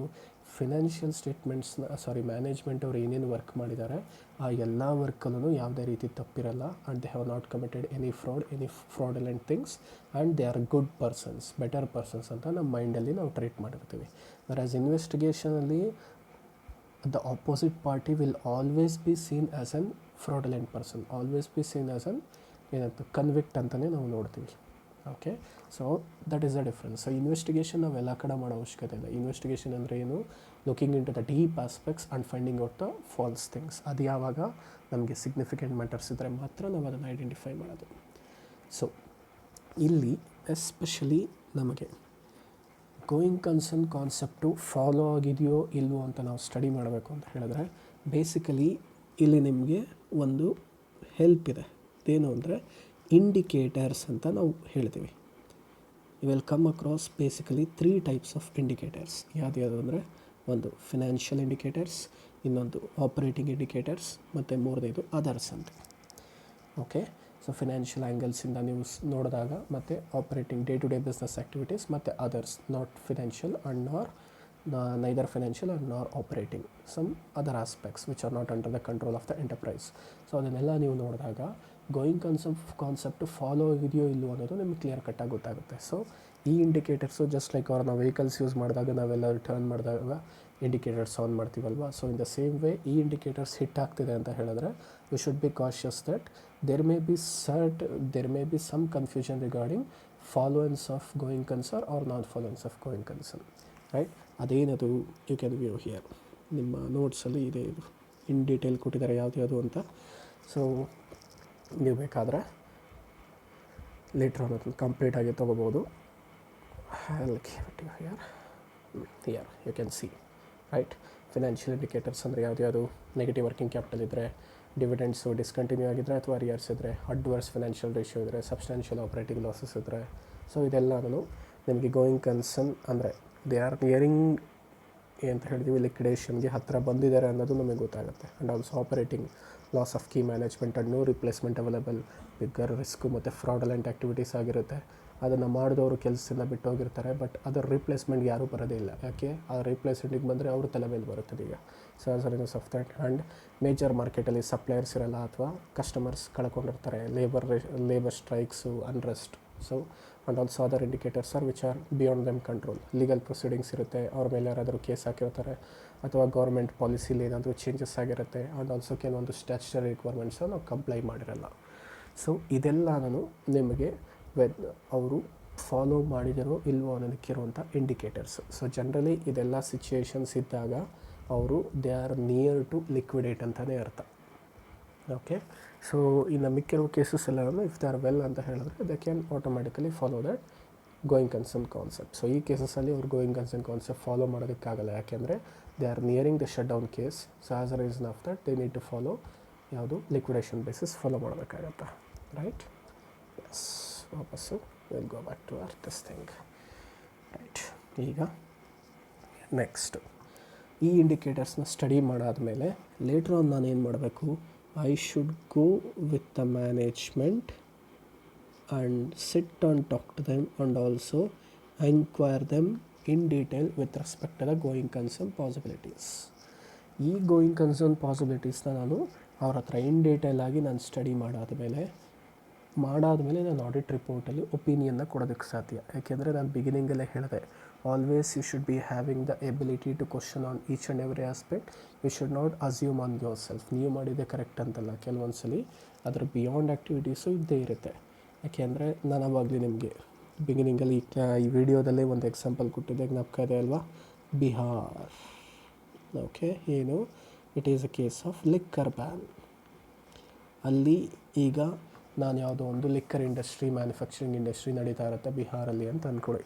ಈಗ ಅಲ್ಲಿ ಹೋಗಿ ನಾನು ಆಡಿಟ್ ಮಾಡಬೇಕಾದ್ರೆ ನಾನು ಗೋಯಿಂಗ್ ಕನ್ಸರ್ನ್ ಕಾನ್ಸೆಪ್ಟನ್ನು ಫಾಲೋ ಮಾಡಬಾರ್ದು ನೀವು ಅಂತ ಹೇಳ್ತೀನಿ. ಯಾಕೆಂದರೆ ಬಿಹಾರ್ ಗೌರ್ಮೆಂಟ್ ಅವ್ರು ಅವಾಗಲೇ ಅಂತ ಹೇಳ್ತಾರೆ, ನಾವು ಇನ್ನು ನಿಯರ್ ಫ್ಯೂಚರಲ್ಲಿ ಬ್ಯಾನ್ ಮಾಡಬೇಕು ಅಂತ ತೀರ್ಮಾನ ಮಾಡಿಬಿಟ್ಟಿದ್ದೀವಿ ಅಂತಲೇ ನ್ಯೂಸ್ ಪೇಪರ್ಗೆಲ್ಲನೂ ಅನೌನ್ಸ್ಮೆಂಟ್ ಕೊಟ್ಟಿರ್ತಾರೆ. ಬಟ್ ಇನ್ನೂ ಬ್ಯಾನ್ ಮಾಡಿಲ್ಲ. But they have already given the announcement. It will be certain ಅನ್ನೋದನ್ನು ಹೇಳ್ತಾ ಇದ್ದಾರೆ. But that decision may change or may not change. But ಇಲ್ಲಿ ನಾನು ಮ್ಯಾನೇಜ್ಮೆಂಟ್ ಅವ್ರು ಕೇಳಿದ್ರೆ ಅವ್ರು ಮ್ಯಾನೇಜ್ಮೆಂಟ್ ಫಿನಾನ್ಷಿಯಲ್ ಸ್ಟೇಟ್ಮೆಂಟ್ಸ್ ಪ್ರಿಪೇರ್ ಮಾಡಬೇಕಾದ್ರೆ ಗೋಯಿಂಗ್ ಕನ್ಸರ್ನ್ ಕಾನ್ಸೆಪ್ಟ್ ಅಪ್ಲೈ ಮಾಡಿ ಫಾಲೋ ಮಾಡಿರ್ತಾರೆ. So if I ask them, ಈಗ ಗೌರ್ಮೆಂಟ್ ಅವರು ಡಿಕ್ಲರೇಷನ್ ಮಾಡಿದ್ದಾರೆ ಇನ್ ದ ನಿಯರ್ ಫ್ಯೂಚರ್ ಈ ಬಿಸ್ನೆಸ್ಸಸ್ ಎಲ್ಲ ಶಟ್ ಡೌನ್ ಆಗುತ್ತೆ ಅಂತ, how did you apply going concern concept, false ಅಲ್ವಾ ಅಂತ ಕೇಳಿದ್ರೆ ಅವ್ರು ಏನು ಹೇಳೋದು, ಸರ್ ಇಲ್ಲಿ ಲಿಕ್ಕರ್ ಮೇಲೆ ತುಂಬ ಜಾಸ್ತಿ ಡಿಪೆಂಡೆಂಟ್ ಆಗಿರ್ತಾರೆ. ಓಕೆ, ಆ್ಯಂಡ್ ಆಲ್ಸೋ ಆ ಡಿಪೆಂಡೆಂಟ್ ಆಗಿರುವಂಥ ಪರ್ಸನ್ಸಿಗೆ 2 ways. ಒಂದು consumers, and they will be addicted to it, they will not come out very easily. Okay, ಯಾಕೆಂದರೆ ಈಗ ಈ ಲಾಕ್ಡೌನ್ ಪೀರಿಯಡಲ್ಲೇ ನೀವು ಕೆಲವೊಂದು ಇನ್ಸ್ಟೆನ್ಸಸ್ ನೋಡಿರ್ತೀರ. It is very difficult for them to digest that. It has become an habit to them ಅಲ್ವಾ. So in the same way ಅದೊಂದು ಏನಾಗುತ್ತೆ, ಅವ್ರು ಕೊಡೋ ರೀಸನ್ಸು, ಸರಿ ಇಲ್ಲಿ ಬ್ಯಾನ್ ಮಾಡಿದ್ರು ಅಂದರೆ ಡಿಸ್ಅಡ್ವಾಂಟೇಜಸ್ ಗೌರ್ಮೆಂಟ್ಗೆ ಏನಾಗುತ್ತೆ. Point number 1, they will lose major amount of revenue which will not be covered by any other enterprise. ಹೌದಾ, ಜನರ ಸಿಂಪತಿ ಅವ್ರು ತೊಗೋಬೋದು, but revenue loss is a very major impact. Second one, it may lead to huge amount of death of certain persons because they got addicted to it. Right, and third one, ಈಗ ಏನಾದರೂ ಇದನ್ನು ban ಮಾಡಿದ್ರು ಅಂತ ಹೇಳಿದ್ರೆ automatically they will be going to find out the other alternative things, like ಯಾವುದಾದ್ರೂ spirit ಅಥವಾ I should not say like ಯಾವುದಾದ್ರೂ ಇನ್ನೊಂದು drink, I will say like this, ಇನ್ನೊಂದು ಡ್ರಿಂಕನ್ನು ಅವರು ಹುಡುಕ್ತಾ ಹೋಗ್ತಾರೆ. So that will be more poisonous ಆಗೋಗುತ್ತೆ. So chances of death will be still higher. ಅಂದರೆ ಬ್ಲ್ಯಾಕ್ ಮಾರ್ಕೆಟ್ ಓಪನ್ ಆಗೋದಕ್ಕೆ ದಾರಿ ಮಾಡಿಕೊಡುತ್ತೆ. ಆ್ಯಂಡ್ ಪಾಯಿಂಟ್ ನಂಬರ್ 4 ಈಸ್, ಈಗ ಇದ್ರ ಮೇಲೆ ಎಷ್ಟೊಂದು ಜನ ಎಂಪ್ಲಾಯ್ಮೆಂಟ್ ಆಪರ್ಚುನಿಟೀಸ್ ಅಲ್ಲಿ ಇನ್ವಾಲ್ವ್ ಆಗಿರ್ತಾರೆ. ಈಗ ನೀವು ಲಿಕ್ಕರ್ನ ಬ್ಯಾನ್ ಮಾಡಿದ್ರೆ what about them, what are the employment opportunities available to them after the ban. So ಇದೆಲ್ಲ ಇರೋದ್ರಿಂದ the chances of banning from the government will be less. As a reason of that ನಾವು continue ಮಾಡ್ತೀವಿ. ಆ ಕಾರಣಕ್ಕೆ ನಾವು going concern ಕಾನ್ಸೆಪ್ಟನ್ನು follow ಮಾಡಿದ್ದೀವಿ ಅಂತ explanation ಕೊಡ್ತಾರೆ. ಸೊ ದಟ್ ಮೀನ್ಸ್ ಏನರ್ಥ ಇಲ್ಲಿ, ನಾನು ಬಿಗಿನಿಂಗಲ್ಲಿ ಹೋಗಬೇಕಾದ್ರೆ ನಾನೇನು ಅರ್ಥ ಮಾಡ್ಕೊಂಡಿದ್ದೆ, that person has committed A mistake by following going concern concept ಅಂತ ಅರ್ಥ ಮಾಡ್ಕೊಂಡಿದ್ದೆ. ಯಾಕೆ ಅಂದರೆ ಗೌರ್ಮೆಂಟ್ ಗೈಡ್ಲೈನ್ಸ್, ರೆಗ್ಯುಲೇಷನ್ಸ್ ಅದೆಲ್ಲ ನಾವು ನೋಡ್ಕೊಂಡಿದ್ದೀವಿ. ಬಟ್ ಈಗ ಈ ಡಿಸಿಷನ್ ಅವ್ರು ಕೊಟ್ಟರು ಎಕ್ಸ್ಪ್ಲನೇಷನ್ ಮತ್ತು ಅಸಂಪ್ಷನ್ಸ್ ಎಲ್ಲ ಕೇಳಿದಾಗ, ನಾಟ್ ಮೀ, ಈವನ್ ಆಫ್ಟರ್ ನೀವು ಈಗ ಇಲ್ಲಿ ಕೇಳಾದಮೇಲೆ ನಿಮ್ಮ ಡಿಸಿಷನ್ಸ್ ನಿಮ್ಮ ಮೈಂಡಲ್ಲಿ ಚೇಂಜ್ ಆಗುತ್ತೆ. ಕರೆಕ್ಟಾ? ಸೊ ಈ ಥರ ಅವ್ರು ಕೊಡೋವಂಥ ಅಸಂಪ್ಷನ್ಸು ಮತ್ತು ಅವ್ರು ಕೊಡೋ ಕ್ಲಾರಿಫಿಕೇಷನ್ಸು ಎಲ್ಲನೂ ನಿಮಗೆ ಎಸ್ಟಿಮೇಟ್ಸು, ಪ್ಲ್ಯಾನ್ಸ್ ಎಲ್ಲ ಕರೆಕ್ಟ್ ಅಂತ ನಿಮ್ಗೆ ಅನಿಸ್ತು ಅಂತ ಹೇಳಿದ್ರೆ ವೆಲ್ ಆ್ಯಂಡ್ ಗುಡ್. ಆವಾಗ you can go through it and complete your audit without any doubt. Okay, and also ಬರೀ ಜಸ್ಟ್ ಬಾಯಿ ಮಾತಲ್ಲಿ ಕೇಳೋದಷ್ಟೇ ಅಲ್ಲ, and also we need to collect the sufficient and appropriate audit evidences for this. Right, and next one ಅಕಸ್ಮಾತ್ last but not the least, if you are not satisfied with this, ಅವ್ರು ಕೊಡೋವಂಥ item, ಅವ್ರಿಗೆ ಹೇಳುವಂಥ explanations ನಿಮಗೆ ಏನಾದರೂ satisfactory ಅಲ್ಲ ಅಂತ ಅನಿಸಿದ್ರೆ, and not satisfactory, okay, and also it is very material and having an impact on the material misstatements of financial statements ಇದೆ ಅಂತ ನಿಮ್ಗೆ ಏನಾದರೂ ಅನಿಸಿದ್ರೆ, ಓಕೆ, ಅವಾಗ ನೀವೇನು ಮಾಡಬೇಕಾಗತ್ತೆ, very simple thing, go and discuss it with the management and also report it to the TCWG, and finally if there is no other thing left out, then modify your audit report. Okay, audit ರಿಪೋರ್ಟನ್ನು modification ಮಾಡಬೇಕಾಗತ್ತೆ. So ಇಷ್ಟು SA 570ಇರುವಂಥ very small and very important items. ಅಷ್ಟು ಡಿಟೇಲಾಗಿ ಎಲ್ಲ ನೀವು study ಮಾಡೋ ಅವಶ್ಯಕತೆ ಇಲ್ಲ. ಸೊ ಜನರಲಾಗಿ ನಾವು ಅರ್ಥ ಮಾಡ್ಕೋಬೇಕಾಗಿರೋದೇನು, SA 570 ಗೋಯಿಂಗ್ ಕನ್ಸರ್ನಲ್ಲಿ it comes under financial fundamental accounting assumptions. So ಆ ಫಂಡಮೆಂಟಲ್ ಅಕೌಂಟಿಂಗ್ ಅಸಂಪ್ಷನ್ಸು ಕ್ಲಿಯರ್ ಕಟ್ಟಾಗಿ ಫಾಲೋ ಆಗಿದೆಯೋ ಇಲ್ವೋ, if it is not followed, ಅದಕ್ಕೆ ಸಂಬಂಧಪಟ್ಟಿರುವಂತಹ ಸರ್ಕಮ್ಸ್ಟೆನ್ಸಸ್ ಅರೈಸ್ ಆಗಿದೆಯಾ, ಇಫ್ ಇಟ್ ಈಸ್ ನಾಟ್ ಅಂತ ಹೇಳಿದ್ರೆ, ಅಂದರೆ ಆ ಸರ್ಕಮ್ಸ್ಟೆನ್ಸಸ್ ಇಲ್ಲ ಅಂತ ಹೇಳಿದ್ರೆ, ನಾವೇನು ನೋಡಬೇಕಾಗುತ್ತೆ, ಆ ಸರ್ಕಮ್ಸ್ಟೆನ್ಸಸ್ ಬಗ್ಗೆ ವ್ಯೂ ಮಾಡಬೇಕಂದ್ರೆ ಇಂಡಿಕೇಟರ್ಸ್ನ ಚೆಕ್ ಮಾಡಬೇಕು. ಬೇಸಿಕಲಿ ದರ್ ಆರ್ 3 ಇಂಡಿಕೇಟರ್ಸ್, ಯಾವ್ದು financial, operating and others. So ಅದೆಲ್ಲ ನಾವು ಚೆಕ್ ಮಾಡಾದ್ಮೇಲೆ what we are suppose to do, we should go and sit and talk with the management and enquire about the reasons for which it is followed or not followed, and I should collect appropriate evidences with respect to their plan, estimate, and also assumptions made by them while drafting the financial statements. And if everything is good, need not to worry, I can give them a good report.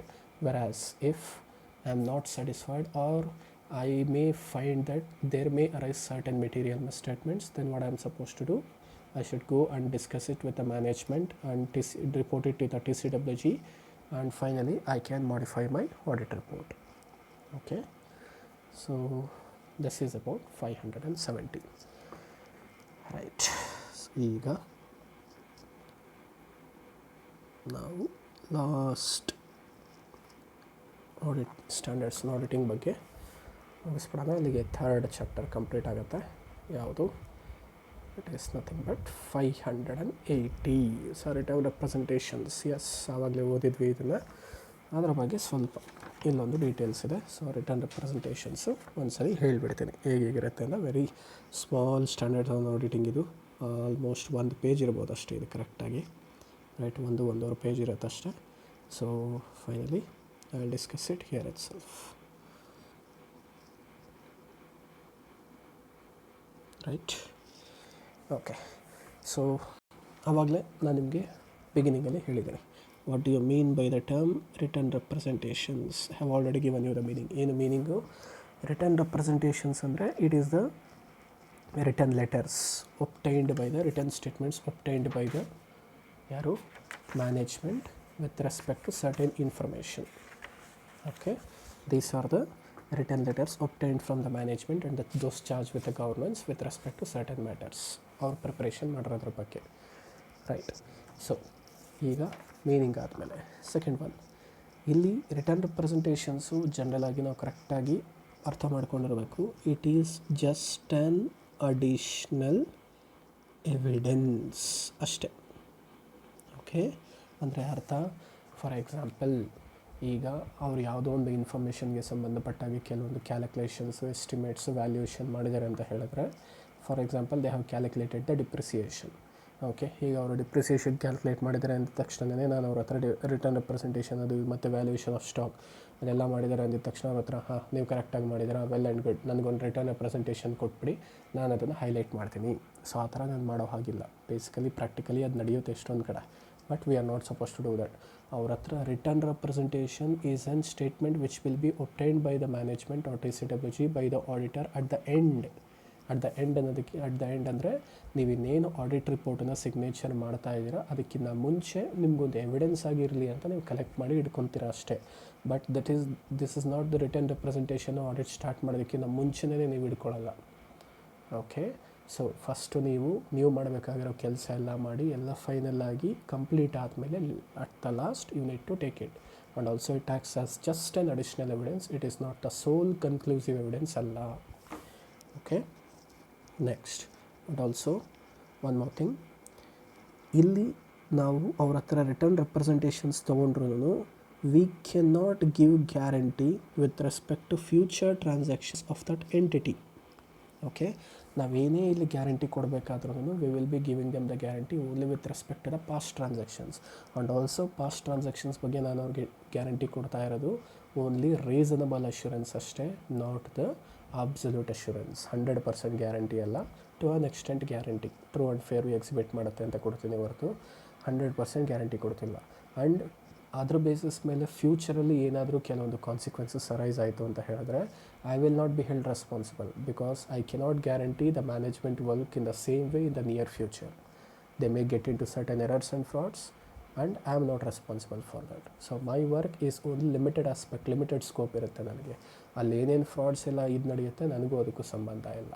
Okay, next but one thing ಅಂತೂ ಮೈಂಡಲ್ಲಿರಬೇಕು, I should perform whatever the duties which I am suppose to perform. ನಮ್ಮ part of ವರ್ಕನ್ನು ನಾನಂತೂ complete ಮಾಡಿರಬೇಕು. ಈಗ ಎಲ್ಲದಕ್ಕೂ ಮ್ಯಾನೇಜ್ಮೆಂಟೇ responsible ಆಗುತ್ತೆ ಅಂತ ಹೇಳಿ I can not put all the blames on the management. ಇಲ್ಲಿ ನಾನು ಮಾಡಬೇಕಾಗಿರೋ ವರ್ಕ್ ಪರ್ಫಾರ್ಮ್ ಮಾಡಿದರೆ ಓಕೆ ಸರ್, ನೀವು ವರ್ಕ್ ಪರ್ಫಾರ್ಮ್ ಮಾಡಿದ್ದೀರಾ ಅಂತ ಹೇಗೆ ಪ್ರೂವ್ ಮಾಡ್ತೀರಾ? Very simple thing, audit documentation ಇಟ್ಟಿರ್ತೀವಲ್ವ with respect to sufficient and appropriate audit evidences collect ಮಾಡೋದ್ರ ಬಗ್ಗೆ, ಅದಕ್ಕೇ ಆಡಿಟ್ ಡಾಕ್ಯುಮೆಂಟೇಷನ್ ಕಲೆಕ್ಟ್ ಮಾಡಬೇಕು. ಸೊ ಆಡಿಟ್ ಡಾಕ್ಯುಮೆಂಟ್ ಕಲೆಕ್ಟ್ ಮಾಡೋದ್ರಿಂದ ನಾನು ಕರೆಕ್ಟಾಗಿ ವರ್ಕ್ ಮಾಡಿದ್ದೀನೋ ಇಲ್ವೋ ಅಂತ ನಾನು ಕ್ಲಿಯರ್ ಕಟ್ಟಾಗಿ ಹೇಳ್ಬೋದು. ಓಕೆ, ಆ್ಯಂಡ್ ಆಲ್ಸೋ ಇನ್ನೂ ಒಂದು ವೆರಿ ಇಂಪಾರ್ಟೆಂಟ್ ಆಸ್ಪೆಕ್ಟ್ ಇಲ್ಲಿ ಹೇಳಬೇಕಾಗಿರೋದು, there are no basically standard list ಇಲ್ಲ. ಅಂದರೆ ಯಾವುದಕ್ಕೆ ನಾವು ರಿಟರ್ನ್ ರೆಪ್ರೆಸೆಂಟೇಷನ್ಸ್ ತೊಗೋಬೇಕು, ಯಾವುದಕ್ಕೆ ರಿಟರ್ನ್ ರೆಪ್ರೆಸೆಂಟೇಷನ್ಸ್ ತೊಗೋಬಾರ್ದು ಅಂತ ಯಾವುದೇ ರೀತಿ ನಿಮಗೆ ಗೈಡ್ಲೈನ್ಸ್ ಇಲ್ಲ. So return representation being N auditor on A situational basis ಅದು ನಿಮಗೆ ಬಿಟ್ಟಿದ್ದು. ನೀವು ಯಾವುದಕ್ಕೆ ಬೇಕಾದರೂ ತೊಗೋಬೋದು, ಎಲ್ಲದಕ್ಕೂ ತೊಗೋಬೇಕಂತ ಅನಿಸಿದ್ರೆ ಎಲ್ಲದಕ್ಕೂ ತೊಗೋಬೋದು, it's up to you. But ಯಾವುದೇ ರೀತಿ ICA ಪ್ರಕಾರ ಅಥವಾ ಬೇರೆ ಯಾವುದೇ ಡಿಪಾರ್ಟ್ಮೆಂಟ್ ಕಡೆಯಿಂದ ನಿಮಗೆ you should collect return representation only with respect to certain matter. Debtors ಬಗ್ಗೆ ಮಾತ್ರ, ಕ್ರೆಡಿಟಾರ್ಸ್ ಬಗ್ಗೆ ಮಾತ್ರ, ಲೋನ್ಸ್ ಅಡ್ವಾನ್ಸಸ್ ಅದ್ರ ಬಗ್ಗೆ ಮಾತ್ರ ಮಾಡಬೇಕು ಅಂತ ಎಲ್ಲೂ ರೂಲ್ ಇಲ್ಲ. It's up to you, it's up to each and every individual auditor. Okay, right. ಈಗ ರಿಟರ್ನ್ ರೆಪ್ರೆಸೆಂಟೇಷನ್ ಅಂದರೆ ಏನಾಯಿತು ನಮಗೆ ಗೊತ್ತಾಯಿತು. ರಿಟರ್ನ್ ರೆಪ್ರೆಸೆಂಟೇಷನ್ ಅಂದರೆ ಏನು? It is just an additional audit evidences which will be collected from the ಯಾರಿಂದ management and TCWG. And future transactions ಬಗ್ಗೆ ಯಾವುದೇ ರೀತಿ ನಾವು ಗ್ಯಾರಂಟಿ ಕೊಡಲ್ಲ.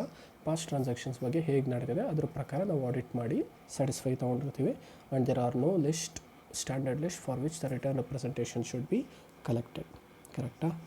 ಸೊ ಲೇಟ್ರ್ ಆನ್ ಇಲ್ಲಿ ಇನ್ನೊಂದು ಪಿಕ್ಚರ್ ಬರುತ್ತೆ. ನಾನು ರಿಟರ್ನ್ ರೆಪ್ರೆಸೆಂಟೇಷನ್ ತೊಗೊಳೋದಕ್ಕೆ ಏನಾದರೂ ಸ್ಟ್ಯಾಂಡರ್ಡ್ ಫಾರ್ಮ್ಯಾಟ್ ಇದೆಯಾ? No, there is no standard format. ನೀವೇನು ಕನ್ವೆ ಮಾಡಬೇಕಂತ ಅಂದ್ಕೊಂಡಿದ್ದೀರಾ ಆ ಕಂಟೆಂಟು ಆ ಲೆಟರಲ್ಲಿ ಇರಬೇಕು. And also very important thing, ಆ ಲೆಟರು ಜನ್ರಲ್ ಆಗಿ ನೀವು ಆಡಿಟ್ ರಿಪೋರ್ಟು ಯಾವತ್ತು ಸಿಗ್ನೇಚರ್ ಮಾಡ್ತೀರಾ, ನಿಮ್ಮ ಆಡಿಟ್ ರಿಪೋರ್ಟಲ್ಲಿ ಯಾವತ್ತು ಸೈನಿಂಗ್ ಡೇಟ್ ಇರುತ್ತೆ ಅದು ಆನ್ ಆರ್ ಬಿಫೋರ್ ಇರಬೇಕು. ರಿಟರ್ನ್ ರೆಪ್ರೆಸೆಂಟೇಷನ್ ನೀವು ಅವ್ರ ಹತ್ರ ತೊಗೊತೀರಲ್ವ ಅದರ ಡೇಟು. ಆ್ಯಂಡ್ ಆಲ್ಸೋ ರಿಟರ್ನ್ ರೆಪ್ರೆಸೆಂಟೇಷನ್ನ ಯಾವತ್ತೂ ನೀವು ಎಂಟಿಟಿ ಲೆಟರ್ ಹೆಡ್ಡಲ್ಲೇ ತೊಗೋಬೇಕು. ಓಕೆ, ಎಂಟಿಟಿ ಲೆಟರ್ ಹೆಡ್ಡಲ್ಲಿ ತೊಗೋಬೇಕು. ಆ್ಯಂಡ್ ಆ ಲೆಟರ್ ಹೆಡ್ಡಲ್ಲಿ ನಿಮಗೆ ಅಡ್ರೆಸ್ ಮಾಡೋ ಥರ ಕರೆಕ್ಟ್ ಅಡ್ರೆಸ್ ಇರಬೇಕು. It should be address the respective auditor. Okay, once again I'll repeat, return representation standard format ಇಲ್ಲ, but it should contain what exactly the matter is to be conveyed. And it should be prepared generally on the letter head of the entity ಕಂಪನಿಯವ್ರ letter ಹೆಡ್ಡಲ್ಲಿ prepare ಮಾಡಿ ಕೊಡಬೇಕು. ಮತ್ತು ಅಲ್ಲಿ ಹಾಕೋ date ನೀವು audit report auditor ಯಾವತ್ತು signature ಮಾಡ್ತೀರಾ ಆವತ್ತಿನ ದಿನ ಅಥವಾ ಅದಕ್ಕಿಂತ ಮುಂಚೆ ಡೇಟ್ ಇರಬೇಕು.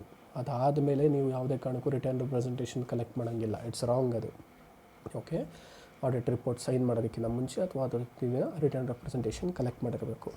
ನೆಕ್ಸ್ಟು, ಆ್ಯಂಡ್ ಲೆಟರ್ ಹೆಡ್ಡಲ್ಲಿ ತೊಗೊತೀರಾ ಅದ್ರ ಜೊತೆ ಏನಿರಬೇಕು ಕಂಟೆಂಟ್ ಕರೆಕ್ಟಾಗಿರಲಿ. And the company should address it in the letter head to the respective auditor. ಎಷ್ಟು ಡೀಟೇಲ್ಸ್ ಇರಬೇಕು. ಓಕೆ, ನೆಕ್ಸ್ಟ್ ಅದಾದಮೇಲೆ ಸಪೋಸ್ ಈಗ ಲಾಸ್ಟ್ ಕ್ವಶನ್ ರೈಸ್ ಆಗೋದು ಏನಕ್ಕೆ ತೊಗೋಬೇಕು, ಯಾವ ಥರ ತೊಗೋಬೇಕು ಮತ್ತು ಏನು ಗೈಡ್ಲೈನ್ಸ್ ಇದೆ ಅದೆಲ್ಲ ಕ್ಲಿಯರ್ ಕಟ್ಟಾಗಿ ಓದಿದ್ದೀವಿ. Almost we have come to the end. ಇಲ್ಲಿ ನಾವು ಓದ್ತಾ ಇರೋದೇನು ಅಂತ ಹೇಳಿದ್ರೆ, what if the management is not ready to give the return representation. ಈಗ ರಿಟರ್ನ್ ರೆಪ್ರೆಸೆಂಟೇಷನ್ ಕೊಡಲ್ಲ ಅಂತ ಹೇಳಿದ್ರೆ ನಾನೇನು ಮಾಡಬೇಕು? ಪಾಯಿಂಟ್ ನಂಬರ್ 1 ನಾನಿಲ್ಲಿ ಡಿಸ್ಕಸ್ ಮಾಡಬೇಕಾಗಿರೋದು, whether that matter is material to me, ಇಂಪಾರ್ಟೆಂಟಾ? ಓಕೆ, ಅದನ್ನೊಂದು ಸ್ಟಡಿ ಮಾಡಬೇಕು. ನೆಕ್ಸ್ಟು, ಈ this matter does have any effect on my financial statements. ಈ ಮ್ಯಾಟರ್ನ ನಾನೇನಾದರೂ ಕರೆಕ್ಟಾಗಿ ರಿಟರ್ನ್ ರೆಪ್ರೆಸೆಂಟೇಷನ್ ತೊಗೊಳ್ಳಿಲ್ಲ ಅಂತ ಹೇಳಿದ್ರೆ ನನ್ನ ಫಿನಾನ್ಷಿಯಲ್ ಸ್ಟೇಟ್ಮೆಂಟ್ಸಲ್ಲಿ ಏನಾದರೂ ಇಂಪ್ಯಾಕ್ಟ್ ಆಗುತ್ತಾ? Next, do I need to change my audit report as a reason of not obtaining the return representation? Do I need to change my audit report? ಇದೆಲ್ಲನೂ ನೋಡಬೇಕಾಗತ್ತೆ. ಇಫ್ ಎಸ್ ಅಂತ ಹೇಳಿದ್ರೆ what I am suppose to do, first ನಾನು alternative ಡೈರೆಕ್ಟಾಗಿ audit ರಿಪೋರ್ಟನ್ನು ನಾನು change ಮಾಡಬಾರ್ದು. First of all ಅವರು ರಿಟರ್ನ್ ರಿಪ್ರೆಸೆಂಟೇಷನ್ಸ್ ಕೊಡೋದಕ್ಕೆ ರೆಡಿ ಇಲ್ಲ ಅಂತ ಹೇಳಿದ್ರೆ I need to perform alternative auditing procedures. ಅದೆಲ್ಲ ಆಲ್ಟರ್ನೇಟಿವ್ ಆಡಿಟಿಂಗ್ ಪ್ರೊಸೀಜರ್ಸ್ನ ಫಾಲೋ ಮಾಡಿ ಫೈನಲ್ ಆಗಿ ನನ್ನ ಕೈಯಲ್ಲಿ ಏನೋ ದಾರಿ ಇಲ್ಲ ಅಂತ ಹೇಳಿದ್ರೆ ಆವಾಗ ಮಾತ್ರ ನಾನು ಆಡಿಟ್ ರಿಪೋರ್ಟನ್ನು ಮಾಡಿಫೈ ಮಾಡಬೇಕು. ಇಲ್ಲ ಅಂತ ಹೇಳಿದ್ರೆ I need to perform some other auditing alternate procedures and make sure that it is not having any material impact. Or if it is having material impact ಅಂತ ಹೇಳಿದ್ರೂ ನನ್ನ ಹತ್ರ ಅದಕ್ಕೆ ಸಂಬಂಧಪಟ್ಟ ಹಾಗೆ ಎವಿಡೆನ್ಸಸ್ನ ನಾನು ಆಲ್ಟರ್ನೇಟಿವ್ ಪ್ರೊಸೀಜರ್ಸ್ನ ಪರ್ಫಾರ್ಮ್ ಮಾಡಿ ಕಲೆಕ್ಟ್ ಮಾಡಬೇಕು. ಓಕೆ, ಸೊ ಮಾಡಿಫೈ ಮಾಡೋದಕ್ಕಿಂತ ಮುಂಚೆ same once again go and discuss it with the TCWG and finally you disclose it. Right, ಇದಷ್ಟೇ ಅಲ್ಲ, ಜಸ್ಟ್ ರಿಟರ್ನ್ ರೆಪ್ರೆಸೆಂಟೇಷನ್ಸು ಅವ್ರು ಕೊಡಲಿಲ್ಲ ಅಂದಾಗ ಮಾತ್ರ ಇದನ್ನು ನೀವು ಮಾಡಬೇಕು ಅಂತಲ್ಲ. There is one more case where you need to perform this things. ಯಾವಾಗ ಅಂತ ಹೇಳಿದ್ರೆ, the return representations are given by the management but the auditor will find it is not reliable. ಅದ್ರ ಮೇಲೆ ನಾವು ಟ್ರಸ್ಟ್ ಮಾಡಬೇಕು ಅಂತ ಅವ್ರಿಗೆ ಅನಿಸಲ್ಲ. Because whatever the content return representation given by the management, it is not credible enough, or the person who has given it is not competent enough, trustful enough ಅಂತ ಏನಾದರೂ ಅನಿಸಿದ್ರೆ ಒನ್ಸ್ ಅಗೇನ್ ಈಗ ನಾನು ಏನೇನು ಬರೆದಿದ್ದೀನಿ ಅದಷ್ಟು ಆಸ್ಪೆಕ್ಟ್ಸನ್ನು ನೀವು perform ಮಾಡಿ ನೀವು ನಿಮ್ಮ ಫಿನಾನ್ಷಿಯಲ್ ಸ್ಟೇಟ್ಮೆಂಟ್ಸ್ ಬಗ್ಗೆ ಆಡಿಟ್ ರಿಪೋರ್ಟಲ್ಲಿ ಒಪಿನಿಯನ್ ಕೊಡಬೇಕಾಗತ್ತೆ. Okay, so this will be with respect to SA 580. So total ಆಗಿ ಈ ವಿಡಿಯೋದಲ್ಲಿ we have discussed about 5 standards in auditing. Earlier ವಿಡಿಯೋದಲ್ಲಿ we have discussed about first 5 standards in auditing. Total ಆಗಿ ಇದರಲ್ಲಿ 10 standards in auditing ಇದೆ. Right, so ಇದಕ್ಕೆ ಸಂಬಂಧಪಟ್ಟಾಗ ನಾನು ನಿಮಗೆ ಹೇಳಿದ್ದೆ ಒಂದೊಂದು ಪೇಜಿಂದು ಸಪ್ರೇಟಾಗಿ ನಿಮಗೆ ಫೋಟೋಸ್ ಹಾಕ್ತೀನಿ ಅಂತ. I will send it to ನಿಮ್ಮ ಗ್ರೂಪ್ಗೆ ನಾನು ಪೋಸ್ಟ್ ಮಾಡಿರ್ತೀನಿ. Okay, right, let us discuss the next chapter in the next video. Right, thank you.